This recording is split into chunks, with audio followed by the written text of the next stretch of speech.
प्यारे बच्चों नमस्कार। LGR स्टडी पैरामेडिकल में आपका स्वागत है। प्यारे बच्चों आज हम प्रोनाउन का क्लास करने वाले हैं और आप जानते हैं कि प्रोनाउन के इंट्रोडक्शन क्लास को आप सभी बच्चे कर चुके हैं और अब आपको कोई परेशानी नहीं होनी चाहिए कि सेंटेंस में कहाँ पर प्रोनाउन है, कौन सा जो है वर्ड है वो प्रोनाउन है। ये सारी चीज़ें जानने में तो अब आपको परेशानी बिल्कुल नहीं होगी क्योंकि बिल्कुल ऑलराउंड तरीके से आपको हमने प्रोनाउन के इंट्रोडक्शन को करवाया था। तो आप सभी बच्चे बिल्कुल तैयार रहिए। आज के क्लास में हम इनके जो भी पार्ट्स हैं उन पार्ट्स के बारे में आपको जानकारी देंगे, साथ ही साथ किस पार्ट्स का यूज कहाँ पर किया जाता है ये सारी चीज़ें हम आपको बताएंगे।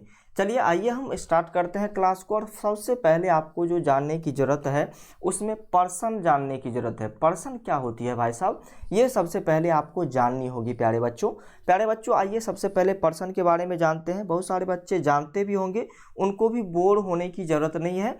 बिल्कुल अच्छी तरीके से आप सभी बच्चे सीखिए, जो सीखे हुए हैं उनका रिवाइज भी होते चलेगा। तो चलिए सबसे पहले सभी पर्सन के बारे में जानते हैं। आप सभी बच्चे में से कुछ जो है जानते होंगे कि पर्सन जो है क्या होता है। तो चलिए हमारे इंग्लिश ग्रामर में जो है 3 पर्सन होते हैं, उतने ही जो है हमारे हिंदी ग्रामर में भी होते हैं। तो चलिए फर्स्ट पर्सन, सेकेंड पर्सन और ये थर्ड पर्सन। ये पर्सन होती क्या है भाई साहब। फर्स्ट पर्सन हम कहते हैं कोई भी यदि बात हो रही है, कोई भी यदि बात हो रही है और वो बात यदि किसी व्यक्ति के द्वारा बोला जाएगा और वो बोलने वाला व्यक्ति जो होगा उसको हम कहेंगे फर्स्ट पर्सन। यानी कि फर्स्ट पर्सन की बात यदि हम करते हैं तो उन्हें हम स्पीकर कह सकते हैं। स्पीकर जो है फर्स्ट पर्सन होता है।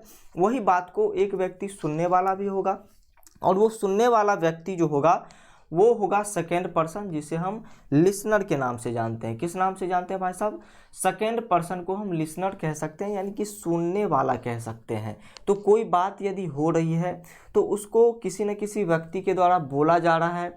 जिस व्यक्ति के द्वारा बोला जा रहा है, स्पीकर के द्वारा बोला जा रहा है, तो उस व्यक्ति को हम फर्स्ट पर्सन कहेंगे।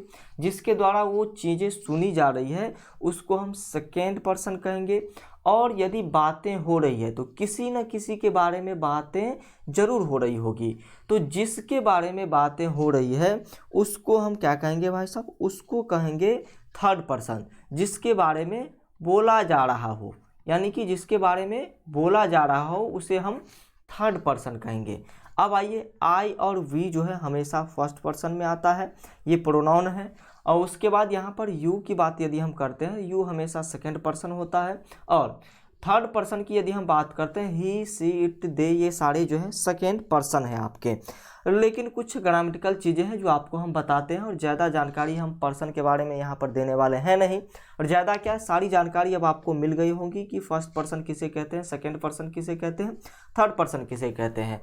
आई we first person, you second person. I और वी यानी कि जो व्यक्ति होता है वो क्या क्या कहता है भाई साहब, मैं किसी के बारे में बोल रहा हूँ या फिर हम किसी के बारे में बोल रहे हैं, तो ये फर्स्ट पर्सन होगा ही।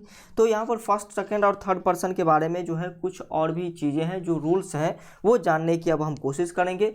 आई जो है हमेशा सिंगुलर होता है भाई साहब। आई जो है हमेशा सिंगुलर पर्सन के लिए क्या किया जाता है, यूज किया जाता है। यू हमेशा क्या होता है भाई साहब, प्लूरल पर्सन के लिए यूज किया जाता है। सेकेंड पर्सन की बात यदि हम करते हैं तो यू जो है ये हमेशा सिंगुलर भी होता है और हमेशा प्लूरल भी होता है। उसके बाद ही सी इट और दे, ही सी इट और दे की यदि हम बात करते हैं तो ही और सी जो है ये सिंगुलर पर्सन के लिए यूज किया जाता है। इट भी सिंगुलर के लिए ही यूज किया जाता है। लेकिन ये दे जो है ना, दे प्लूरल पर्सन के लिए यूज किया जाता है। किसके लिए, प्लूरल पर्सन के लिए दे का यूज किया जाता है। आई हमेशा याद रखिएगा सिंगुलर हुआ करता है, लेकिन आई एक समय ऐसा आता है कि आई भी प्लूरल बनना पड़ता है, आई को भी प्लूरल बनना पड़ता है। आई हमेशा सिंगुलर हुआ करता है, लेकिन क्या होता है भाई साहब, जब प्रेजेंट टेंस में इसका प्रयोग किया जाता है तो प्लूरल के रूप में किया जाता है। इसके साथ जो वर्ब आता है, आई तो रहता है सिंगुलर ही, लेकिन इसके साथ जो है जो वर्ब आएगा प्रेजेंट टेंस में वो हमेशा प्लूरल रहेगा। और हमने आपको पढ़ाया है कि सिंगुलर वर्ब के साथ सिंगुलर पर्सन के साथ सिंगुलर वर्ब लगेगा। लेकिन जब ये बात होगी किसकी, जब बात होगी प्रेजेंट टेंस की, तो उस समय जो है सिंगुलर वर्ब तो रहेगा आई, सॉरी सिंगुलर पर्सन तो आई रहेगा, लेकिन इसके साथ वर्ब जो लगेगा वो प्लूरल वर्ब लगेगा। तो चलिए यहाँ तक की सारी चीज़ें अब समझ में आ गई होगी, पर्सन के बारे में आपको जानकारी मिल गई होगी।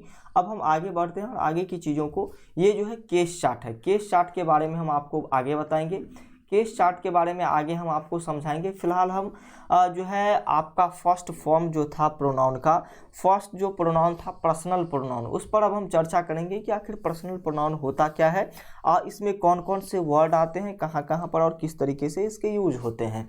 पर्सनल यहाँ पर बिल्कुल स्पष्ट हो रहा है। प्रोनाउन का मतलब तो आप सभी बच्चे जानते हैं, प्रोनाउन का डिफिनीशन में तो कोई दिक्कत है नहीं। पर्सनल, लेकिन कोई भी पर्सनल चीज़ें हैं, पर्सनल का मतलब आप समझिए पार्टिकुलर पर्सन वाली बातें यदि कहीं पर होगी, यानी कि किसी एक व्यक्ति की बात होगी या फिर विशेष व्यक्ति की बात होगी, उसे ही ना हम पर्सनल कहते हैं। उसे क्या कहते हैं? उसे हम पर्सनल कहते हैं। तो इसी तरीके से प्रोनाउन जो है यहाँ पर ये जो प्रोनाउन है पर्सनल प्रोनाउन क्या है भाई साहब, इसको देखने की कोशिश हम करेंगे, जानने की कोशिश करेंगे, सीखने समझने की कोशिश करेंगे। देखिए भाई साहब, पर्सनल प्रोनाउन जो है ना भाई साहब, पर्सनल प्रोनाउन का यूज जो है हमेशा किसी न किसी पार्टिकुलर पर्सन के लिए किया जाता है। ये बातें आप ध्यान रखिएगा, किसी न किसी पार्टिकुलर पर्सन के लिए पर्सनल प्रोनाउन का यूज करते हैं। पर्सनल प्रोनाउन जो है हमारे हैं I, we, he, C, it और दे। इसके बाद भी और बहुत सारे पर्सनल प्रोनाउन हैं, लेकिन मेनली जो पर्सनल प्रोनाउन है आपके वो यही है। देखिए, जब हम आई की बात करते हैं, आई का मतलब होता है मैं, आई का मतलब होता है मैं क्या है भाई साहब? मैं कोई दूसरा चीज़ तो नहीं है। मैं जो वर्ड है ये किसी न किसी पर्सनल चीज़ को जो है रिलेट कर रहा है, पर्सनल चीज़ को क्या कर रहा है? रिलेट कर रहा है। आप यदि कहते हैं कि मैं स्कूल नहीं जाऊंगा, तो किसको आप कह रहे हैं भाई साहब? अपने आप को कह रहे हैं। और आपके जो माता पिता हैं या फिर आप जिनको कह रहे हैं, आप अपने बड़े भाई को कह रहे हैं, वो भी जान रहे हैं कि ये जो है पर्सनल व्यक्ति के बारे में ही बात कर रहा है, अपने बारे में ही बात कर रहा है। उसी तरीके से आप अपने भाई को यदि कहते हैं कि आप स्कूल जाइए या फिर आप मेरे लिए कुछ लाइए, तो ये फिर आप किसी न किसी पार्टिकुलर पर्सन को कह रहे हैं। तो इसलिए यू भी क्या है भाई साहब? पर्सनल प्रोनाउन है। ही, सी, इट इसी तरीके से सभी पर्सनल प्रोनाउन है। वहीं पर अब हम बात करेंगे कि इसमें जो है हमने ही और सी को लाल रंग में क्यों जो है लिख रखा है, साथ ही साथ इसको हमने जो है एक बॉक्स में भी रखा हुआ है। तो ऐसा क्यों किया है हमने? आई, यू, दे, ये सभी क्या है भाई साहब? ये सभी जो है बिल्कुल इसका कोई जेंडर नहीं है, ये किसी भी जेंडर के लिए यूज किया जा सकता है। आई, यू और दे, ये सभी किसी भी जो है जेंडर के लिए यूज किया जा सकता है। लेकिन ही और सी जो है ना, ही और सी इसका जेंडर फिक्स है। ही और सी का जेंडर फिक्स है। ही जो है किसी सिंगुलर पर्सन के लिए यूज किया जाएगा, मैस्कुलिन जेंडर के लिए। ही जो है मैस्कुलिन जेंडर सिंगुलर पर्सन के लिए यूज किया जाएगा। और वहीं पर सी की यदि हम बात करते हैं तो फेमिनिन जेंडर के लिए ये यूज किया जाता है। किसके लिए? फेमिनिन जेंडर के लिए हम इसका यूज करते हैं। और ये सभी क्या होना चाहिए भाई साहब? बिल्कुल जो है एक पर्सन होना चाहिए, singular person. Singular person feminine gender के लिए सी का यूज करेंगे, सिंगुलर पर्सन मैस्कुलिन जेंडर के लिए ही का यूज करेंगे। आई, यू, ये सारी जो है बिल्कुल किसी भी जेंडर के लिए यूज कर सकते हैं, किसी भी पर्सन के लिए यूज कर सकते हैं। तो चलिए आगे बढ़ते हैं, आगे की चीज़ों को देखने, सीखने, समझने की कोशिश करते हैं। अब आप जान गए होंगे कि ही और सी का यूज केवल कहाँ किया जाता है। ही और सी का यूज केवल जो है जनरल को जिसे हम कहते हैं स्पेसिफाई करने के लिए, स्पेशल पर्सन के लिए ही और सी का यूज करते हैं। इसका जो है जेंडर भी बिल्कुल अलग होता है। फेमिनिन और मैस्कुलिन के लिए जो है हम किसका यूज करते हैं? फेमिनिन के लिए ही का, फेमिनिन के लिए सी का, और मैस्कुलिन के लिए ही का यूज कर सकते हैं। लेकिन उसके बाद जो चीज़ें हैं वो सभी बिल्कुल सभी जेंडर के लिए आप यूज कर सकते हैं। आगे बढ़ते हैं, आगे की चीज़ों को अब हम देखने, सीखने, समझने की कोशिश करेंगे। ये चार्ट आप जब PDF में देखेंगे तो आपको बिल्कुल समझ में आ जाएगा कि आई, यू, इट, दे, ये सभी क्या है? मैस्कुलिन के लिए भी यूज हो रहा है, साथ ही साथ फेमिनिन जेंडर के लिए भी यूज हो रहा है। सिर्फ जो है ही और सी को छोड़ करके ये सारी चीज़ें बिल्कुल आपको करनी है, इसमें कोई मैस्कुलिन फेमिनिन आपको लानी नहीं है। आगे बढ़ते हैं, आगे की चीज़ों को सीखने, समझने की अब हम कोशिश करेंगे। अब हम जानेंगे इट हमने यहाँ पर देखा था। तो इट के बारे में अब हम जानकारी लेंगे कि इट का यूज जो है कैसे किया जाता है, इट का यूज जो है किस तरीके से किया जाता है, कहाँ किया जाता है इट का यूज। देखिए, जब किसी वर्ड में आपको यूज करनी होगी किसी एनिमल के नाम के लिए, किसी बर्ड के नाम के लिए, किसी इंसेक्ट्स यानी कि कीड़े मकोड़े के नाम के लिए, किसी निर्जीव वस्तु के नाम के लिए, किसी जो है नवजात शिशु के लिए, या फिर किसी बच्चा के लिए यानी कि थोड़ा जो बच्चा बड़ा होता है उसको हम बेबी के नाम से जानते हैं, उससे भी जो है किड्स के लिए, किड्स भी बच्चा को ही कहते हैं। उसके बाद चाइल्ड भी बच्चा को ही कहते हैं। तो ये चाइल्ड जो है ये पार्टिकुलर पर्सन नहीं है। तो चलिए उसी प्रकार से time, day, date, month, year, century, weather यानी कि वेदर का मतलब होता है मौसम, वेदर का मतलब होता है मौसम, सीजन, टेम्परेचर, डिस्टेंस और वेट, इन सभी चीज़ों के लिए हम इट का यूज करेंगे। इस सभी चीज़ों के लिए हम इट का यूज करेंगे। तो इट का कोई सिंगुलर और प्लुरल होता है या फिर नहीं? इट का कोई सिंगुलर और प्लुरल नहीं होता है, ये बातें आप ध्यान रखिएगा। इट का कोई सिंगुलर और प्लुरल नहीं होता है। ये जो यहाँ पर इट्स दिख रहा है आपको, ये इट्स जो है इट का ही एक फॉर्म है जिसके बारे में आगे बताएंगे। और इट्स यदि इस प्रकार से इट्स लिखा होगा तो इसका मतलब होता है इट इज।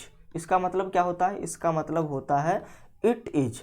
तो ध्यान रखिएगा, इस प्रकार से यदि कहीं पर इट्स आपको लिखा मिले तो इसका मतलब आप इट्स मत समझिएगा, ये इट इज लिखा रहेगा। इसका कोई प्लुरल होता नहीं है, इट का कोई प्लुरल होता नहीं है। यहाँ पर हम आगे बढ़ेंगे और इट्स के जो कुछ फॉर्म होंगे उस फॉर्म को हम आपको दिखाने जा रहे हैं। लेकिन उससे पहले कुछ एग्जाम्पल आपको दे देते हैं। देख लीजिए यहाँ पर ये जो एग्जाम्पल है ये आपको अच्छी तरीके से समझनी होगी। देखिए यहाँ पर the baby was crying as she was hungry. As she was hungry हमने क्या कहा भाई साहब?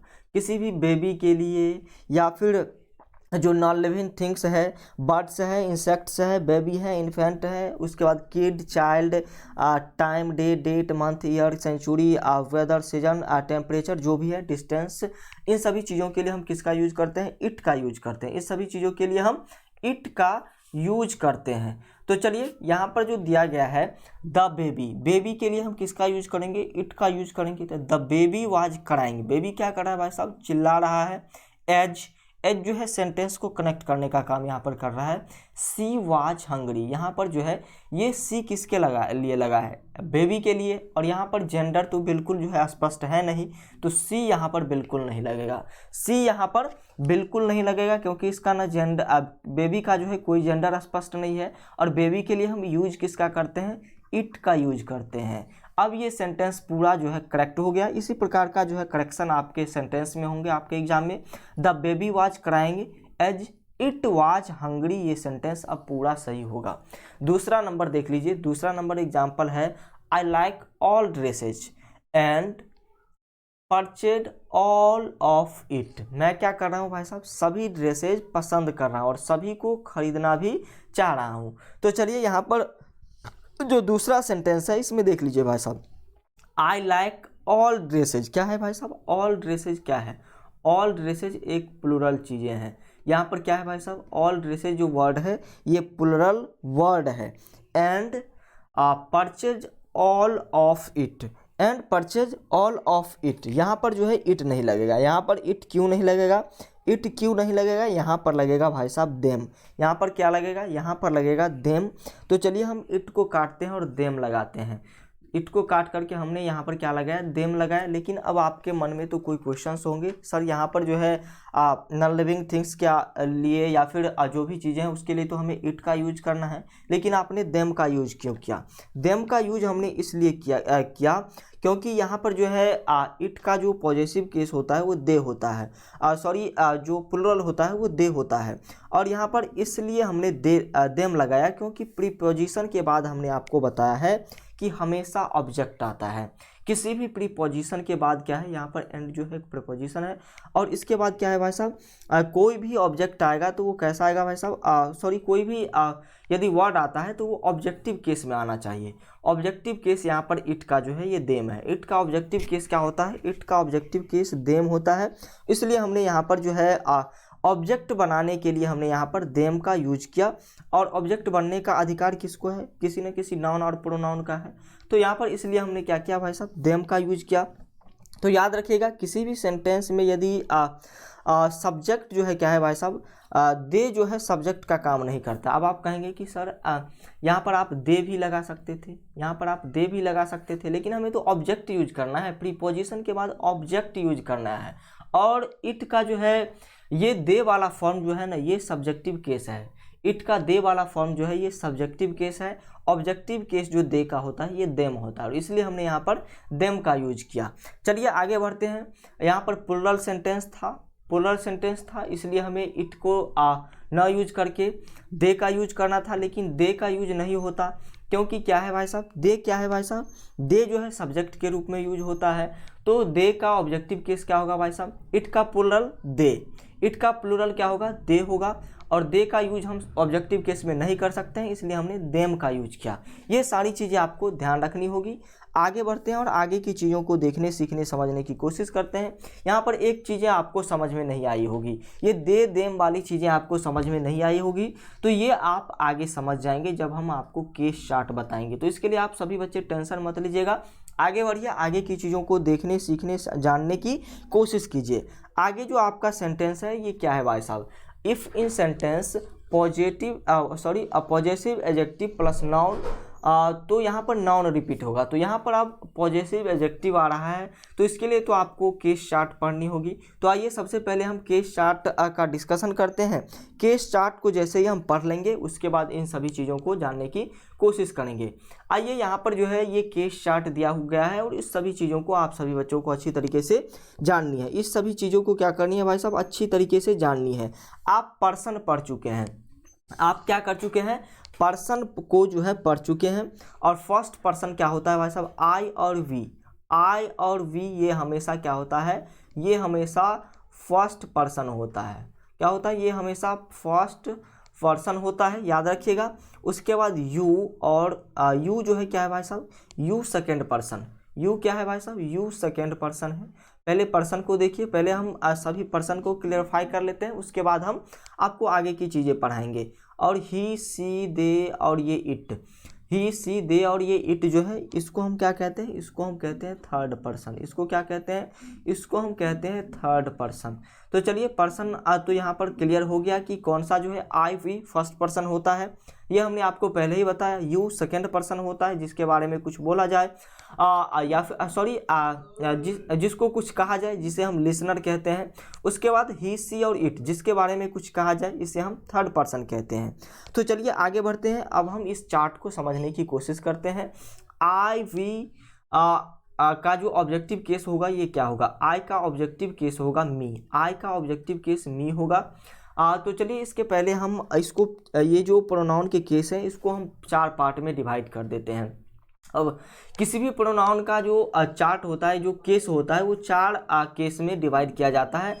एक को हम नॉमिनेटिव केस कहते हैं या फिर सब्जेक्टिव केस भी कहते हैं। सब्जेक्टिव केस को नॉमिनेटिव भी कहते हैं, नॉमिनेटिव आप सभी बच्चे याद रखिएगा, नॉमिनेटिव भी कहते हैं। दूसरा जो है आपका ऑब्जेक्टिव केस आता है।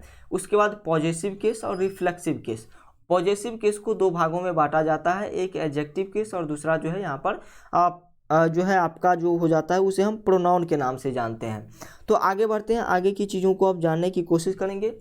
पॉजेसिव केस का जो है 2 पार्ट्स होता है, एक एडजेक्टिव और दूसरा प्रोनाउन। अब आइए समझते हैं फर्स्ट पर्सन। फर्स्ट पर्सन के बारे में सबसे पहले समझते हैं। फर्स्ट पर्सन का नॉमिनेटिव यानी कि सब्जेक्टिव की सब्जेक्ट के रूप में जो यूज करेंगे वो आई का यूज करेंगे, लेकिन किसी भी सेंटेंस में ऑब्जेक्ट के रूप में यदि यूज करना होगा तब हम मी का यूज करेंगे। आई का ऑब्जेक्टिव केस मी। उसके बाद पॉजेसिव केस की यदि हम बात करते हैं तो माई और मैन होता है। यदि हम एडजेक्टिव केस के रूप में यूज करेंगे तो माई का यूज करेंगे, और प्रोनाउन के रूप में यूज करेंगे तो माइन का यूज करेंगे। रिफ्लेक्सिव केस में हम माई सेल्फ कहेंगे इसको। उसके बाद यहाँ पर वी का जो है ऑब्जेक्टिव केस जो है अस होगा। आवर का जो है पॉजेसिव एडजेक्टिव जो होगा वी का वो आवर होगा, और पॉजेसिव प्रोनाउन जो होगा वो आवर्स होगा। रिफ्लेक्सिव केसेस का क्या होगा, आवर सेल्फ्स होगा। यू का यू योर, और यहाँ पर रिफ्लेक्सिव केस जो इसका होगा योर सेल्फ, और ये योर सेल्फ्स होगा। अब आइए हम थर्ड पर्सन में आते हैं। थर्ड पर्सन में ही जो है सब्जेक्टिव केस में यूज होता है। ऑब्जेक्टिव केस में जो है यूज यदि हमें करनी होगी तो ही का यूज कैसे करेंगे, हम हिम का यूज करेंगे। उसके बाद एडजेक्टिव पॉजेसिव एडजेक्टिव के रूप में यूज करना होगा, हिज का यूज करेंगे। इसका जो है पॉजिटिव एडजेक्टिव और पॉजेसिव प्रोनाउन दोनों एक ही होता है, दोनों ही का जो है हिज ही होता है। उसके बाद रिफ्लेक्सिव प्रोनाउन जो इसका होता है वो क्या होता है भाई साहब, रिफ्लेक्सिव में ये हिमसेल्फ हो जाएगा। उसके बाद सी में जो है हर होगा। उसके बाद पॉजेसिव प्रोनाउन इसका हर्ष होगा, और रिफ्लेक्सिव जो इसका होगा वो होगा हर सेल्फ। दे में जो है ऑब्जेक्टिव इसका, दे का जो ऑब्जेक्टिव केस होगा देम। उसके बाद पॉजेसिव एडजेक्टिव देयर, और इसके बाद जो है यहाँ पर पॉजेसिव प्रोनाउन भी इसका देयर ही होगा। रिफ्लेक्सिव जो है इसका केस जो होगा वो देम सेल्फ होगा। इट का जो है सारा बिल्कुल जो है यहाँ पर इट का जो है ऑब्जेक्टिव भी इट ही होगा। लेकिन जैसे ही पॉजेसिव एडजेक्टिव बनाना होगा इट का, तब यहाँ पर आपको इट्स का यूज करना होगा, और पॉजेसिव प्रोनाउन में भी इट्स का यूज ही करना होगा, और रिफ्लेक्सिव केस में इट्स सेल्फ का यूज होगा। ये सारे चार्ट जो है आपको याद करने होंगे कि जो है आई का objective case me, possessive adjective mine, I me mine mine, my mine और myself, we us our ours ourself, you your yours yourselves, he him his himself, she her hers herself, they them their themselves, it's itself। यहाँ पर जो है इसका हिंदी आप सभी बच्चे आप जान लीजिए। आई का मतलब होता है मैं, आई का मतलब क्या होता है, आई का मतलब मैं होता है। लेकिन मी का मतलब क्या होता है, मी का मतलब मुझे हो जाता है। मी का मतलब क्या होता है, मी का मतलब मुझे होता है।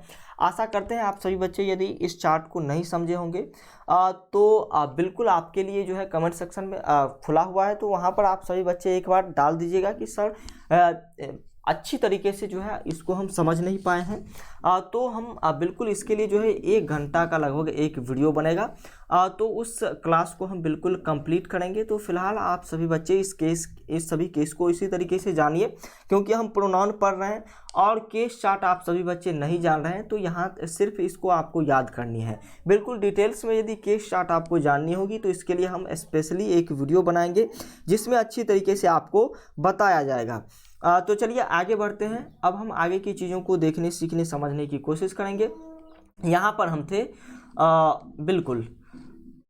यहाँ पर कि यदि सेंटेंस में पॉजेसिव एडजेक्टिव आ जाए, उसके बाद नाउन आए, और नाउन जो है ये नाउन दोबारा यदि पॉजेसिव एडजेक्टिव के बाद आता है तो डेफिनेटली ये नाउन जो है क्या होगा, ये रिपीटेड नाउन होगा। ये क्या होगा, रिपीटेड नाउन होगा। तो इस रिपीटेड नाउन को हमें क्या करनी है, इस रिपीटेड नाउन को हमें क्या करनी है, ये सारी चीज़ें अब हमें जाननी है। तो चलिए, जैसे ही किसी सेंटेंस में पॉजेसिव एडजेक्टिव आता है किसी भी सब्जेक्ट का, पॉजेसिव एडजेक्टिव हमने आपको दिखाया है ना, तो चलिए पॉजेसिव एडजेक्टिव जैसे ही आता है और उसके बाद यदि कोई नाउन रिपीट हो रहा है तो उस नाउन को क्या करना है भाई साहब, remove the repeated noun and add possessive pronoun.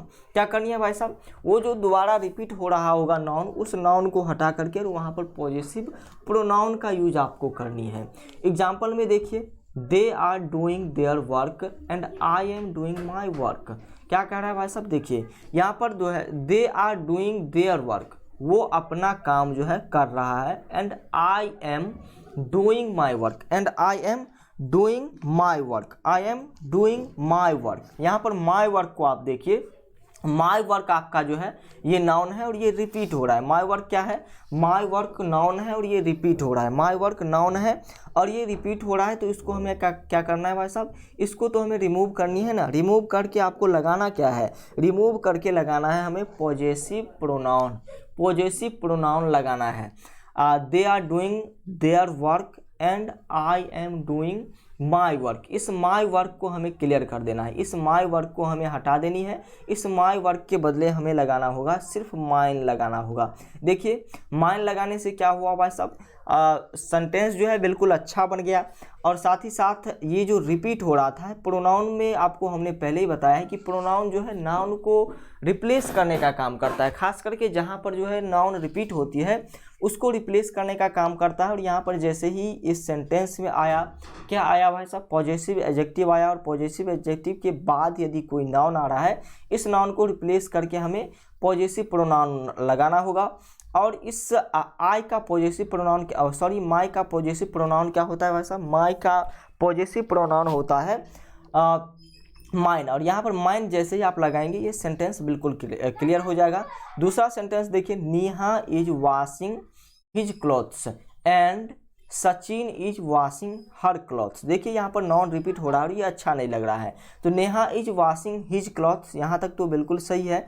लेकिन कुछ गलतियां हैं जो हम आपको बताने जा रहे हैं, तो बिल्कुल आप सभी बच्चे अच्छी तरीके से देखिएगा और इस गलतियां को सुधारने की काम कीजिएगा।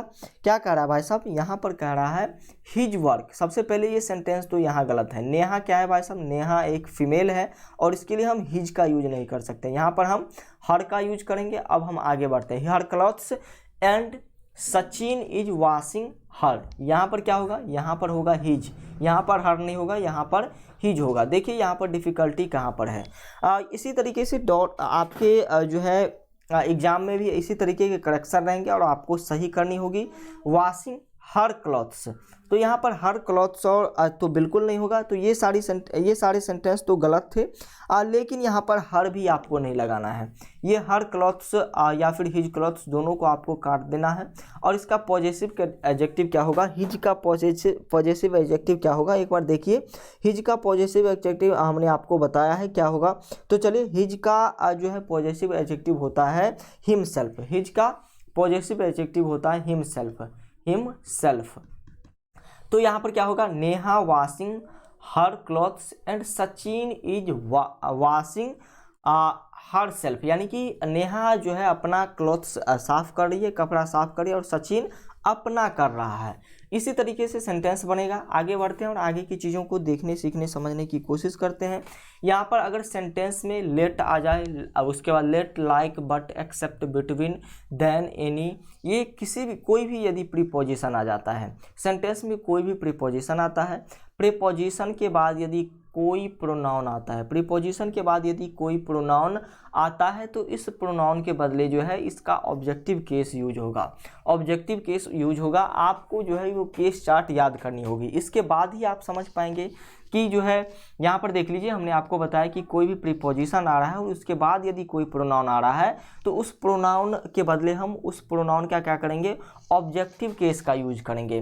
तो देख लीजिए, देयर इज नो एनिमिटी, क्या है, there is no enmity between you, he, she and I.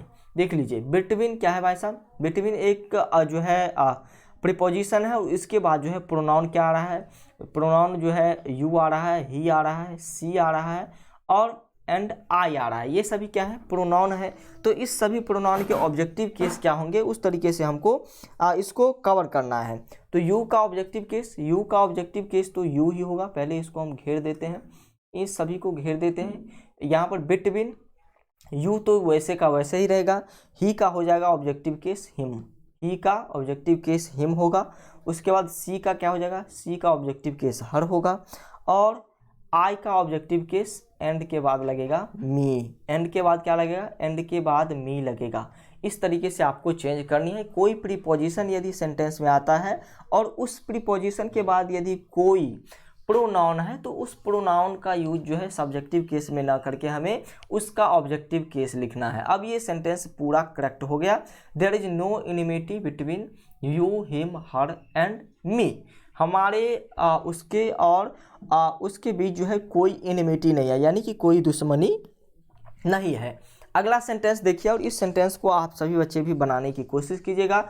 I brought laptop for she as she needed the laptop badly. यहाँ पर क्या कहा जा रहा है भाई साहब, I brought this laptop for she as she needed the laptop badly. यहाँ पर सबसे पहले हमें क्या करना होगा भाई साहब, सबसे पहले एज का यूज जो हो रहा है, एज का यूज यहाँ पर क्या हो रहा है, जैसे ही सेंटेंस यहाँ पर चेंज हो रहा है ना, सेंटेंस देखिए, इसके बाद सेंटेंस चेंज हो रहा है। I brought this laptop for she, किसके लिए, उसके लिए हमने खरीदा। इसके बाद सेंटेंस चेंज हो रहा है, सी नीडेड द लैपटॉप बैडली। तो यहाँ पर इसके बाद हमें क्या करनी होगी, इसके जो है ऑब्जेक्टिव केस का यूज करना होगा या फिर क्या करना होगा, ये आप देख लीजिए। इसके बाद हमें क्या यूज करना है, सी नीडेड तक तो सही है, सी नीडेड तक तो सही है। द लैपटॉप बैडली, इस लैपटॉप वाले चीज़ को हमें हटानी है, इस लैपटॉप वाले चीज़ को हमें हटानी है। और इसके बाद कोई भी नॉन लिविंग थिंग्स होगा तो उसके लिए हमें यूज करना होगा इट का। इसके लिए किसका यूज करना होगा, इट का यूज करना होगा। तो अब ये सेंटेंस बिल्कुल करेक्ट है। I brought this laptop for she as she needed it badly. यहाँ पर हम आगे बढ़ते हैं और आगे की चीज़ों को समझने की कोशिश करते हैं। अगला नंबर जो आपका एग्जाम्पल है, she is greater than me, she is greater than me, she is greater than me. देख लीजिए भाई साहब, यहाँ पर क्या हो रहा है भाई साहब, कंपैरिजन हो रहा है। क्या हो रहा है? कंपेयर हो रहा है स्मार्ट होने, सॉरी ग्रेट होने का। तो यहाँ पर मी जो है ना इस लेकिन देखिए ये सेंटेंस कैसे गलत है। अब आप कहेंगे सर ये सेंटेंस तो पूरा सही है। इस प्रकार के एरर भी आपके एग्जाम में आते हैं। सी जो है क्या है भाई साहब, सी क्या है? सी एक जो है सब्जेक्टिव केस है, सी सब्जेक्ट है और इस सी का कंपैरिजन किससे किया जा रहा है? मी से किया जा रहा है। मी क्या है भाई साहब? ऑब्जेक्टिव केस है। किसका? आई का ऑब्जेक्टिव केस है। तो किसी भी सेंटेंस में यदि कंपैरिजन हो रहा है तो कंपैरिजन में जो लेवल होगा दोनों का सेम लेवल होना चाहिए। यदि सी का कंपैरिजन हम मी से करेंगे ये बिल्कुल अच्छी बातें नहीं होगी, ये जूता से कपार का कंपैरिजन करने वाला बात होगा। तो इसलिए इस प्रकार का कंपैरिजन इस सेंटेंस में नहीं होगी। सी इज ग्रेटर देन होगा यहाँ पर, देन मी। तो यहाँ पर मी बिल्कुल नहीं होगा, यहाँ पर आई होगा। ये आई क्यों हुआ? ये आई इसलिए हुआ क्योंकि ये सब्जेक्टिव केस का कंपैरिजन जो है ऑब्जेक्टिव केस से बिल्कुल नहीं होगा। सब्जेक्टिव केस के कंपैरिजन के लिए हमें सब्जेक्टिव केस का ही यूज करना होगा और ये मी का सब्जेक्टिव केस जो है आई हुआ करता है। तो यहाँ पर अब ये सेंटेंस पूरा करेक्ट होगा। मी को आप सभी बच्चे कट कर दीजिएगा। सी इज ग्रेटर देन आई। तो इस प्रकार के सेंटेंस को भी आपको ध्यान रखना है। एक और अलग तरीके का सेंटेंस है उसको भी हम देखने की कोशिश करेंगे। और अगला जो सेंटेंस है इसमें क्या कह रहा है इसको भी देखिए। Prince is visor then Rakesh, Prince is visor then Rakesh. चलिए इसको आप सभी बच्चे एक बार देखिए कि ये सेंटेंस बिल्कुल करेक्ट है या फिर नहीं है। ये सेंटेंस बिल्कुल करेक्ट है या फिर नहीं। Prince is visor then Rakesh. तो यहाँ पर ये जो है कंपैरिजन किससे हो रहा है भाई साहब? प्रिंस का कंपैरिजन किससे हो रहा है? राकेश से हो रहा है। प्रिंस का कंपैरिजन राकेश से हो रहा है और ये दोनों सेंटेंस जो है बिल्कुल करेक्ट है। प्रिंस का कंपैरिजन किसी भी सब्जेक्ट का कंपैरिजन सब्जेक्ट से हो रहा है, इसलिए ये सेंटेंस पूरा करेक्ट है। ये बातें आप ध्यान रखिएगा। आगे बढ़ते हैं और आगे की चीज़ों को देखने, सीखने, समझने की कोशिश करते हैं। तो आप सभी बच्चों ने जाना कि यदि किसी सेंटेंस में एक से ज़्यादा पर्सन यूज किया जाता है तो हमें क्या करनी होती है भाई साहब? उसको अरेंज करना होता है। लेकिन ये अरेंजमेंट यहीं पर नहीं रुकती है। आगे जो इस अरेंजमेंट को हम आपको समझाएंगे उसको आप समझने की कोशिश कीजिए। किसी भी सेंटेंस में यदि क्या हो जाए, दो पर्सन यूज हुआ हो, किसी भी सेंटेंस में दो पर्सन का यूज हुआ हो तो उसे हमें क्या करना पड़ता है? अरेंजमेंट करना पड़ता है। और इस अरेंजमेंट के लिए एक फॉर्मूला है, इस अरेंजमेंट के लिए एक फॉर्मूला है। इस फॉर्मूला का नाम है 2 3 1 और 1 2 3, 2 3 1 और 1 2 3, 2 3 1 और 1 2 3 वाले फॉर्मूला को अब आप सभी बच्चे समझने की कोशिश करेंगे। देखिए कब जो है हमें 2 3 1 और 1 2 3 का यूज करना है। अब आप कहेंगे सर ये 2 3 1 और 1 2 3 क्या है भाई साहब? हमने आपको अभी पढ़ाया है पर्सन, हमने आपको अभी पढ़ाया है पर्सन। और इसी पर्सन का यूज जो है सेंटेंस में किया जाता है। कब किया जाता है? जब पर्सन जो है दो या फिर एक से अधिक यदि पर्सन का यूज किया जा रहा है तब हम इस प्रकार के फॉर्मूला का यूज करेंगे। तो देखिए 2 3 1 यानी कि ये जो 2 है ये सेकंड पर्सन है, 3 जो है थर्ड पर्सन है और ये 1 जो है फर्स्ट पर्सन है। यहाँ पर जो है 1 जो है फर्स्ट पर्सन है, 2 सेकंड पर्सन और 3 थर्ड पर्सन है। लेकिन कब जो है हम इस तरीके से यूज करेंगे ये जानने की कोशिश कीजिए। जब कोई भी सेंटेंस जो है, sentence should be moral activity. Sentence कैसा होगा भाई साहब? बिल्कुल नैतिक होगा, यानी कि वो चीज़ें जो है होनी चाहिए, ऐसा काम होना चाहिए, बिल्कुल ऐसा काम लोग करते हैं, बिल्कुल सही काम है। उसी को हम क्या कहते हैं भाई साहब? उसी को हम कहते हैं मोरल एक्टिविटी। इसी को क्या कहते हैं? जैसे किसी को जो है घूमने जाना है ये एक मोरल एक्टिविटी है, किसी को कोई काम करना है वो एक मोरल एक्टिविटी है। लेकिन उसके बाद जो है उसमें जो है पर्सन सिंगुलर होना चाहिए। एक बात, सेंटेंस जो है मोरल एक्टिविटी होना चाहिए सेंटेंस का, और पर्सन जो है उस सेंटेंस का सिंगुलर होना चाहिए। तब हम 2 3 1 का यूज करेंगे। 1 2 3 का यूज हम कब करेंगे? Sentence should be immoral activity. Sentence कैसा होना चाहिए? इमोरल एक्टिविटी वाला होना चाहिए, यानी कि कोई क्रिमिनल केस होना चाहिए या फिर मारघात, जो चीज़ें नहीं होनी चाहिए, अनैतिक चीज़ें जो है जिसे हम गैर कानूनी चीज़ें कहते हैं। सेंटेंस में यदि कोई गैर कानूनी चीज़ें आ रही है तो उस समय हम क्या करेंगे, और पर्सन यदि प्लूरल आ रहा है तो हम इस कंसेप्ट को लगाएंगे, 1 2 3 वाले कंसेप्ट को। देखिए यहाँ तक आप सभी बच्चे बिल्कुल यदि समझ गए होंगे तो आगे की चीज़ों को अब हम देखेंगे और 2 3 1 और 1 2 3 के एग्जाम्पल को आपके सामने रखेंगे। इसके बाद अब आप अच्छी तरीके से समझ पाएंगे। देखिए, Muskan, Rajiv and I and you will arrange for party. Party arrange करना क्या है? पार्टी अरेंज करना मोरल है या फिर इमोरल, ये आप बताइए। हमारे हिसाब से ये जो है एक मोरल एक्टिविटी है। पार्टी अरेंज करना क्या है भाई साहब? एक मोरल एक्टिविटी है। और इसमें पर्सन कितने हैं देख लीजिए। पर्सन कितने हैं भाई साहब? 2 से अधिक पर्सन है, 2 से अधिक पर्सन है। मुस्कान 1, राजीव 2, आई 3 और यू 4 पर्सन इसमें दिए गए हैं। तो इसको तो हमें अरेंज करना होगा। इसको अरेंज किस प्रकार से करना है? Muskan, Rajiv, I and you will arrange for the party. Moral है तो मोरल के लिए हमें किसका यूज करना है? मोरल सेंटेंस है। उसके बाद क्या देखना था? हमें पर्सन देखना था। सभी पर्सन सिंगुलर है ना, मुस्कान, राजीव एंड उसके बाद आई और यू, ये सभी क्या है? सिंगुलर पर्सन भी है। तो इसमें कौन सा फॉर्मूला लगेगा? इसमें फॉर्मूला लगेगा 2 3 1 वाला। 2 3 1 वाला यानी कि पहले सेकंड पर्सन, थर्ड पर्सन, उसके बाद फर्स्ट पर्सन लिखा जाएगा। तो इसी प्रकार से इस सेंटेंस को हमने लिखा है। यहाँ पर जो ये सेंटेंस को हमें अच्छी तरीके से लिखनी है या फिर इसको सही करनी है तो हमें सबसे पहले यू को लिखना होगा, यानी कि सेकंड पर्सन को लिखना होगा। उसके बाद मुस्कान और राजीव जो थर्ड पर्सन है इसको लिखना होगा। उसके बाद हमें आई लिखना होगा, I will arrange the party. I will arrange the party. You, Muskan, Rajiv and I will arrange the party. इस तरीके से आपको अगले सेंटेंस को जो है सही करना है। रोशन मिट आई एंड ही लास्ट नाइट। क्या कह रहा है भाई साहब? रोशन क्या कर रहा है भाई साहब? रोशन मिल रहा है। किससे मिल रहा है? Roshan met I and he. यहाँ पर कौन कितने पर्सन हो गए? मिलने का काम कौन कौन कर रहा है? एक तो रोशन है, दूसरा क्या है भाई साहब? आई, और तीसरा ही। 3 पर्सन जो है अपने आप में मिलने का काम कर रहा है। और मिलने का काम कब कर रहा है? लास्ट नाइट में। लास्ट नाइट में मिलने का काम कौन कौन कर रहा है? रोशन कर रहा है, उसके बाद ही कर रहा है और आई कर रहा है। इसमें कौन सा लगेगा? आप सभी बच्चे जल्द से जल्द बताएंगे एक बार। आप सभी बच्चों की तरफ से जल्द आंसर आना चाहिए। तो चलिए देख लीजिए, यहाँ पर जो ये सेंटेंस है बिल्कुल वही है, 2 3 1 वाला ही फिर से लगेगा। रोशन क्या है भाई साहब? सेकेंड पर्सन है। 2 3 1 इसमें, क्योंकि ये सेंटेंस भी क्या है भाई साहब? मोरल है, नैतिक है।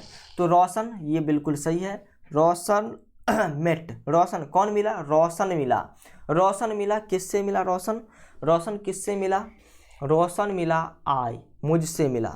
आई यानी कि मुझसे मिला, और ही। तो यहाँ पर तो 2 के बाद जो है 3 होना चाहिए ना, तो 3 यहाँ पर हो जाएगा। तो चलिए इसको हम घेरते हैं। यहाँ पर जो है गलतियाँ है। यहाँ पर आई से पहले हमें ही लगाना होगा। आई से पहले हमें क्या लगाना होगा? ही लगाना होगा। लेकिन यहाँ पर ही नहीं लगेगा, यहाँ पर लगेगा हिम लगेगा। यहाँ पर क्या लगेगा? हिम लगेगा। हिम एंड मी। अब आप कहेंगे सर ये एंड और मी क्यों लगा दिया आप? देख लीजिए यहाँ पर क्या है भाई साहब? रोशन जो है किससे मिल रहा है? मिलने का काम कौन कर रहा है? रोशन कर रहा है। रोशन किससे मिलने का काम कर रहा है? मी और हिम से। मी और हिम क्या है भाई साहब? आई और ही क्या है भाई साहब? एक सब्जेक्ट है। आई और ही एक सब्जेक्ट है, लेकिन यहाँ पर जो मिलने का काम हो रहा है सिर्फ रोशन के तरफ से हो रहा है। गौर कीजिए सेंटेंस पर, सिर्फ रोशन मिल रहा है, उससे और मुझसे सिर्फ रोशन मिल रहा है। तो इसलिए आई और ही जो होगा ऑब्जेक्टिव केस में यूज होगा, और आई का जो है ऑब्जेक्टिव केस मी होता है और ही का ऑब्जेक्टिव केस हिम होता है। और ये उल्टा पुल्टा इसलिए लिखा गया है क्योंकि यहाँ पर 2 3 1 का यूज किया गया है और 2 3 1 का यूज किया गया है, इसलिए सेंटेंस में पहले हिम लिखा गया, उसके बाद मी लिखा गया। क्यों? क्योंकि ये दोनों ऑब्जेक्ट के रूप में लग रहे हैं, इसलिए हमने इसके ऑब्जेक्टिव केस का यूज करने का फैसला लिया। तो अब ये सेंटेंस बिल्कुल करेक्ट है। Roshan met him and me last night. तो इसका बिल्कुल जो है ये सही जो है आपका सेंटेंस हो चुका है। अगला सेंटेंस देखने की कोशिश करते हैं। आई ब्रॉट दिस गिफ्ट फॉर जन्नत यू एंड ही। क्या किया भाई साहब? किसने गिफ्ट खरीदा भाई साहब? गिफ्ट किसने खरीदा? आई ने। आई ने गिफ्ट खरीदा, और गिफ्ट खरीदना कोई इमोरल चीज़ें हैं नहीं, ये बिल्कुल मोरल चीज़ें हैं। तो गिफ्ट किसने खरीदा भाई साहब? आई ने गिफ्ट खरीदा, किसके लिए गिफ्ट खरीदा? जन्नत के लिए और ही के लिए। जन्नत और ही के लिए गिफ्ट खरीदने का काम किसने किया? आई किया। तो यहाँ पर जो है ये सभी क्या हो जाएंगे भाई साहब? ये सभी ऑब्जेक्टिव केस में यूज होंगे। फिर से काम किसने किया? सिर्फ सब्जेक्ट का काम यहाँ पर आई कर रहा है। और ये जन्नत जो हो गया, और यू और ही, ये सभी ऑब्जेक्ट का काम हो रहा है यहाँ पर। इसके लिए काम किया जा रहा है आई के द्वारा। क्या काम किया जा रहा है? गिफ्ट खरीदने का काम किया जा रहा है। तो यहाँ पर जन्नत जो है सबसे पहले तो आपको मोरल चीज़ें हैं तो 2 3 1 लगानी होगी, 2 3 और 1 लगानी होगी। अब इस सेंटेंस को देखिए, यहाँ तक तो ये सेंटेंस में पर्सन एक ही है आई, तो यहाँ तक तो हम छोड़ देंगे। लेकिन यहाँ पर जो है प्रीपोजिशन आने के बाद क्या हो रहा है भाई साहब? 3 सेंटेंस आ रहा है, तो इसको हमें 2 3 1 में अरेंज करनी है, इसको हमें 2 3 1 में अरेंज करनी है, फिर ये सेंटेंस बिल्कुल क्लियर होगा। तो देख लीजिए, यहाँ पर सबसे पहले 2 कौन हो जाएगा? यू हो जाएगा। यू क्या हो जाएगा भाई साहब? यू जो है सेकेंड पर्सन होगा, पहले हमें सेकेंड पर्सन का यूज करना है। थर्ड पर्सन यहाँ पर क्या हो जाएगा? थर्ड पर्सन हमारा हिम होगा। उसके बाद आई का जो है ऑब्जेक्टिव केस क्या होगा? ही का ऑब्जेक्टिव केस हिम होगा। आई का ऑब्जेक्टिव केस बताएंगे आप सभी बच्चे। आई का ऑब्जेक्टिव केस क्या हो जाएगा भाई साहब? आई का ऑब्जेक्टिव केस क्या होगा? सॉरी, जन्नत तो नाम है, आई यहाँ पर नहीं है, तो बिल्कुल जन्नत के लिए जन्नत का यूज ही होगा। जन्नत के लिए जन्नत का यूज ही होगा। तो चलिए यहाँ पर ये आप बिल्कुल करेक्ट, अब ये सेंटेंस बन चुका है। ये बिल्कुल पार्टिकुलर पर्सन जन्नत था, इसलिए हमने यहाँ पर जन्नत के लिए जन्नत का ही यूज किया। तो अब ये सेंटेंस बिल्कुल करेक्ट हो चुका है। I brought this gift for जन्नत, यू एंड ही। चलिए अगले नंबर सेंटेंस को देखने की कोशिश करते हैं। अगला नंबर सेंटेंस क्या है? इसमें भी कौन सा सेंटेंस लगेगा, इसको अब हम यूज करेंगे। Bimal, I, you and Ravi. Bimal, I, you और रवि क्या किया भाई साहब? Are the main accused of crime. क्या किया भाई साहब? ये सभी जो है ना, बीमल जो है, यू जो है एंड और रवि आई, ये सभी क्या है भाई साहब? मेन एक्यूज्ड है, यानी कि मेन जो है दोषी जिसे हम कहते हैं, ये है किसका? क्राइम का दोषी है। और क्राइम करना कोई अच्छी बातें हैं, मोरल बातें हैं? ये मोरल बातें हैं नहीं। क्राइम करना क्या है भाई साहब? क्राइम करना जो है इमोरल एक्टिविटी है। क्राइम करना क्या है? क्राइम करना इमोरल एक्टिविटी है। साथ ही साथ और भी चीज़ों की यदि हम बात करते हैं तो यहाँ पर पर्सन क्या है भाई साहब? पर्सन भी बहुत सारे हो गए। तो चलिए यहाँ पर हम क्या करेंगे? Bimal, I, you and Ravi are the main accused of crime. तो जैसे ही क्राइम की बात आ जाएगी तो 1 2 3 का यूज करेंगे, क्योंकि इमोरल हो गया ये, और इमोरल के लिए 1 2 3 का यूज करते हैं। तो सबसे पहले हम क्या यूज करेंगे? सबसे पहले हम यूज क्या करेंगे? सबसे पहले यूज करेंगे हम आई का। सबसे पहले फर्स्ट पर्सन यानी कि आई का यूज होगा, सेकेंड पर्सन यू का यूज होगा, थर्ड पर्सन किसका यूज होगा? थर्ड पर्सन किसका यूज होगा भाई साहब? जल्द से जल्द बताएंगे आप सभी बच्चे। थर्ड पर्सन में लिखाएगा जन्नत, सॉरी बीमल, बीमल, बीमल और भी कोई नाम है and Ravi. Bimal and Ravi, Bimal and Ravi. अब देखिए I, you, Bimal and Ravi are the main accused of crime. यहाँ पर 1 2 3 हम इसलिए लगाया कि ये जो है एक इमोरल चीज़ें हैं। तो यहाँ पर अब ये 1 2 3 में देख लीजिए, सबसे पहले आई आएगा, यू आएगा, विमल आएगा, उसके बाद जो है यहाँ पर रवि आएगा। तो चलिए यहाँ पर बिल्कुल अब जो है ये सेंटेंस बिल्कुल करेक्ट हो चुका है। इसी तरीके से अगले सेंटेंस को भी देखने का काम करेंगे। Bimal, I, you and Ravi are not accused of crime. देख लीजिए सेंटेंस वही है, थोड़ा बदलाव किया गया है इस सेंटेंस में। अब हम थोड़े बदलाव करके इस सेंटेंस को जानने की कोशिश करेंगे कि ये सेंटेंस अब क्या बता रहा है।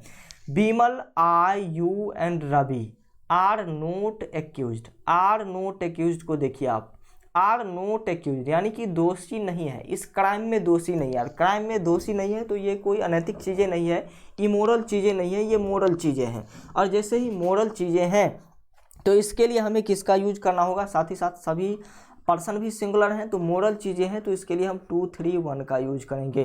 2 3 1 का यूज करेंगे। 2 3 1 में आपको क्या करनी है भाई साहब? 2 3 1 में आपको सबसे पहले किसको लेना होगा? सबसे पहले आपको लेना होगा यू को। सबसे पहले किसको लेना होगा? सबसे पहले यू को लेना होगा, यू। उसके बाद जो आपका आएगा यू के बाद कौन आएगा भाई साहब, 2 के बाद 3 आएगा। तो 3 में कौन है भाई साहब, 3 में कौन है, 3 में विमल है, 3 में विमल है, यानी कि विमल जो है थर्ड पर्सन है। विमल के बाद एक और थर्ड पर्सन है जिसका नाम है रवि। रवि क्या है भाई साहब, रवि भी थर्ड पर्सन है। उसके बाद एंड है तो एंड लगेगा। उसके बाद कौन है, सबसे लास्ट लगेगा first person. You, Vimal, Ravi and I are not accused of this crime. और यहाँ पर इसलिए हमने 2, 3, 1 लगाया क्योंकि ये क्या है भाई साहब, ये इमोरल चीज़ें नहीं है, इसलिए हमने 2, 3, 1 का यूज किया। आगे बढ़ते हैं और अगले सेंटेंस को देखने की कोशिश करते हैं। It is me who am responsible for the delay. It is me who am responsible for the delay, यानी कि लेट के लिए जो है कौन भाई साहब रिस्पॉन्सिबल है, ये बातें यहाँ पर की जा रही है। तो चलिए इस सेंटेंस को भी देखते हैं।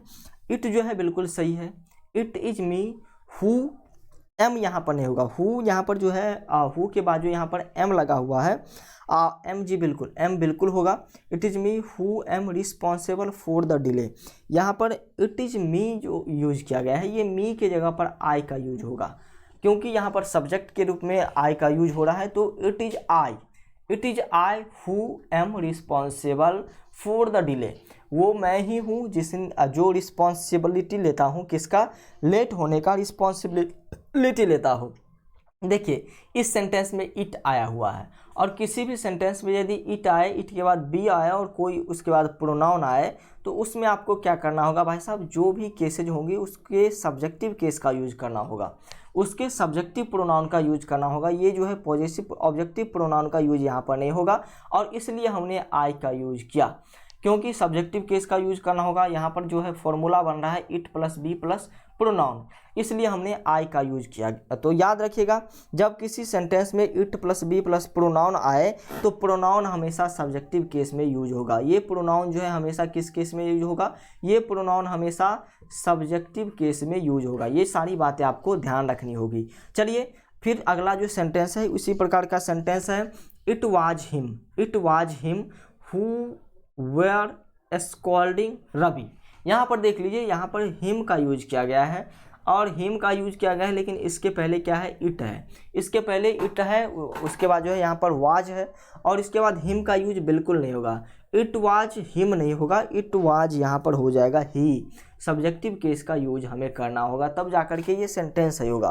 थोड़ा उलझने ज़्यादा है, लेकिन जब हम प्रैक्टिस करेंगे तो और अच्छी तरीके से इन सभी चीज़ों को जानने की कोशिश करेंगे, और बिल्कुल आपको फ्रेश करके हम एग्जाम में भेजेंगे। इसके लिए आप सभी बच्चे टेंशन नहीं लीजिए। अब ये सेंटेंस बिल्कुल क्लियर हो चुका है। इट वाज हिम नहीं हो करके यहाँ पर इट वाज ही लगाएंगे, क्योंकि ये जो है फॉर्मूला यहाँ पर लग रहा है, और यहाँ पर यूज होगा सब्जेक्टिव केस का, सब्जेक्टिव प्रोनाउन का।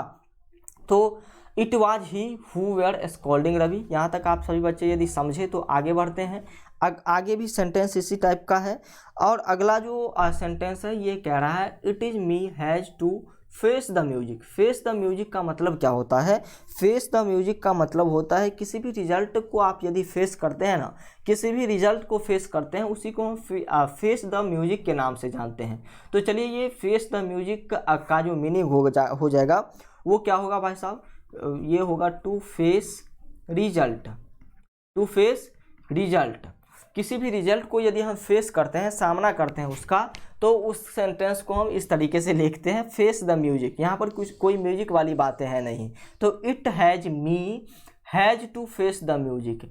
इट हैज़ मी यहाँ पर होगा क्या, इट इज़ मी यहाँ पर होगा क्या, इट इज़ आई ना होगा भाई साहब, सब्जेक्टिव केस लगेगा यहाँ पर।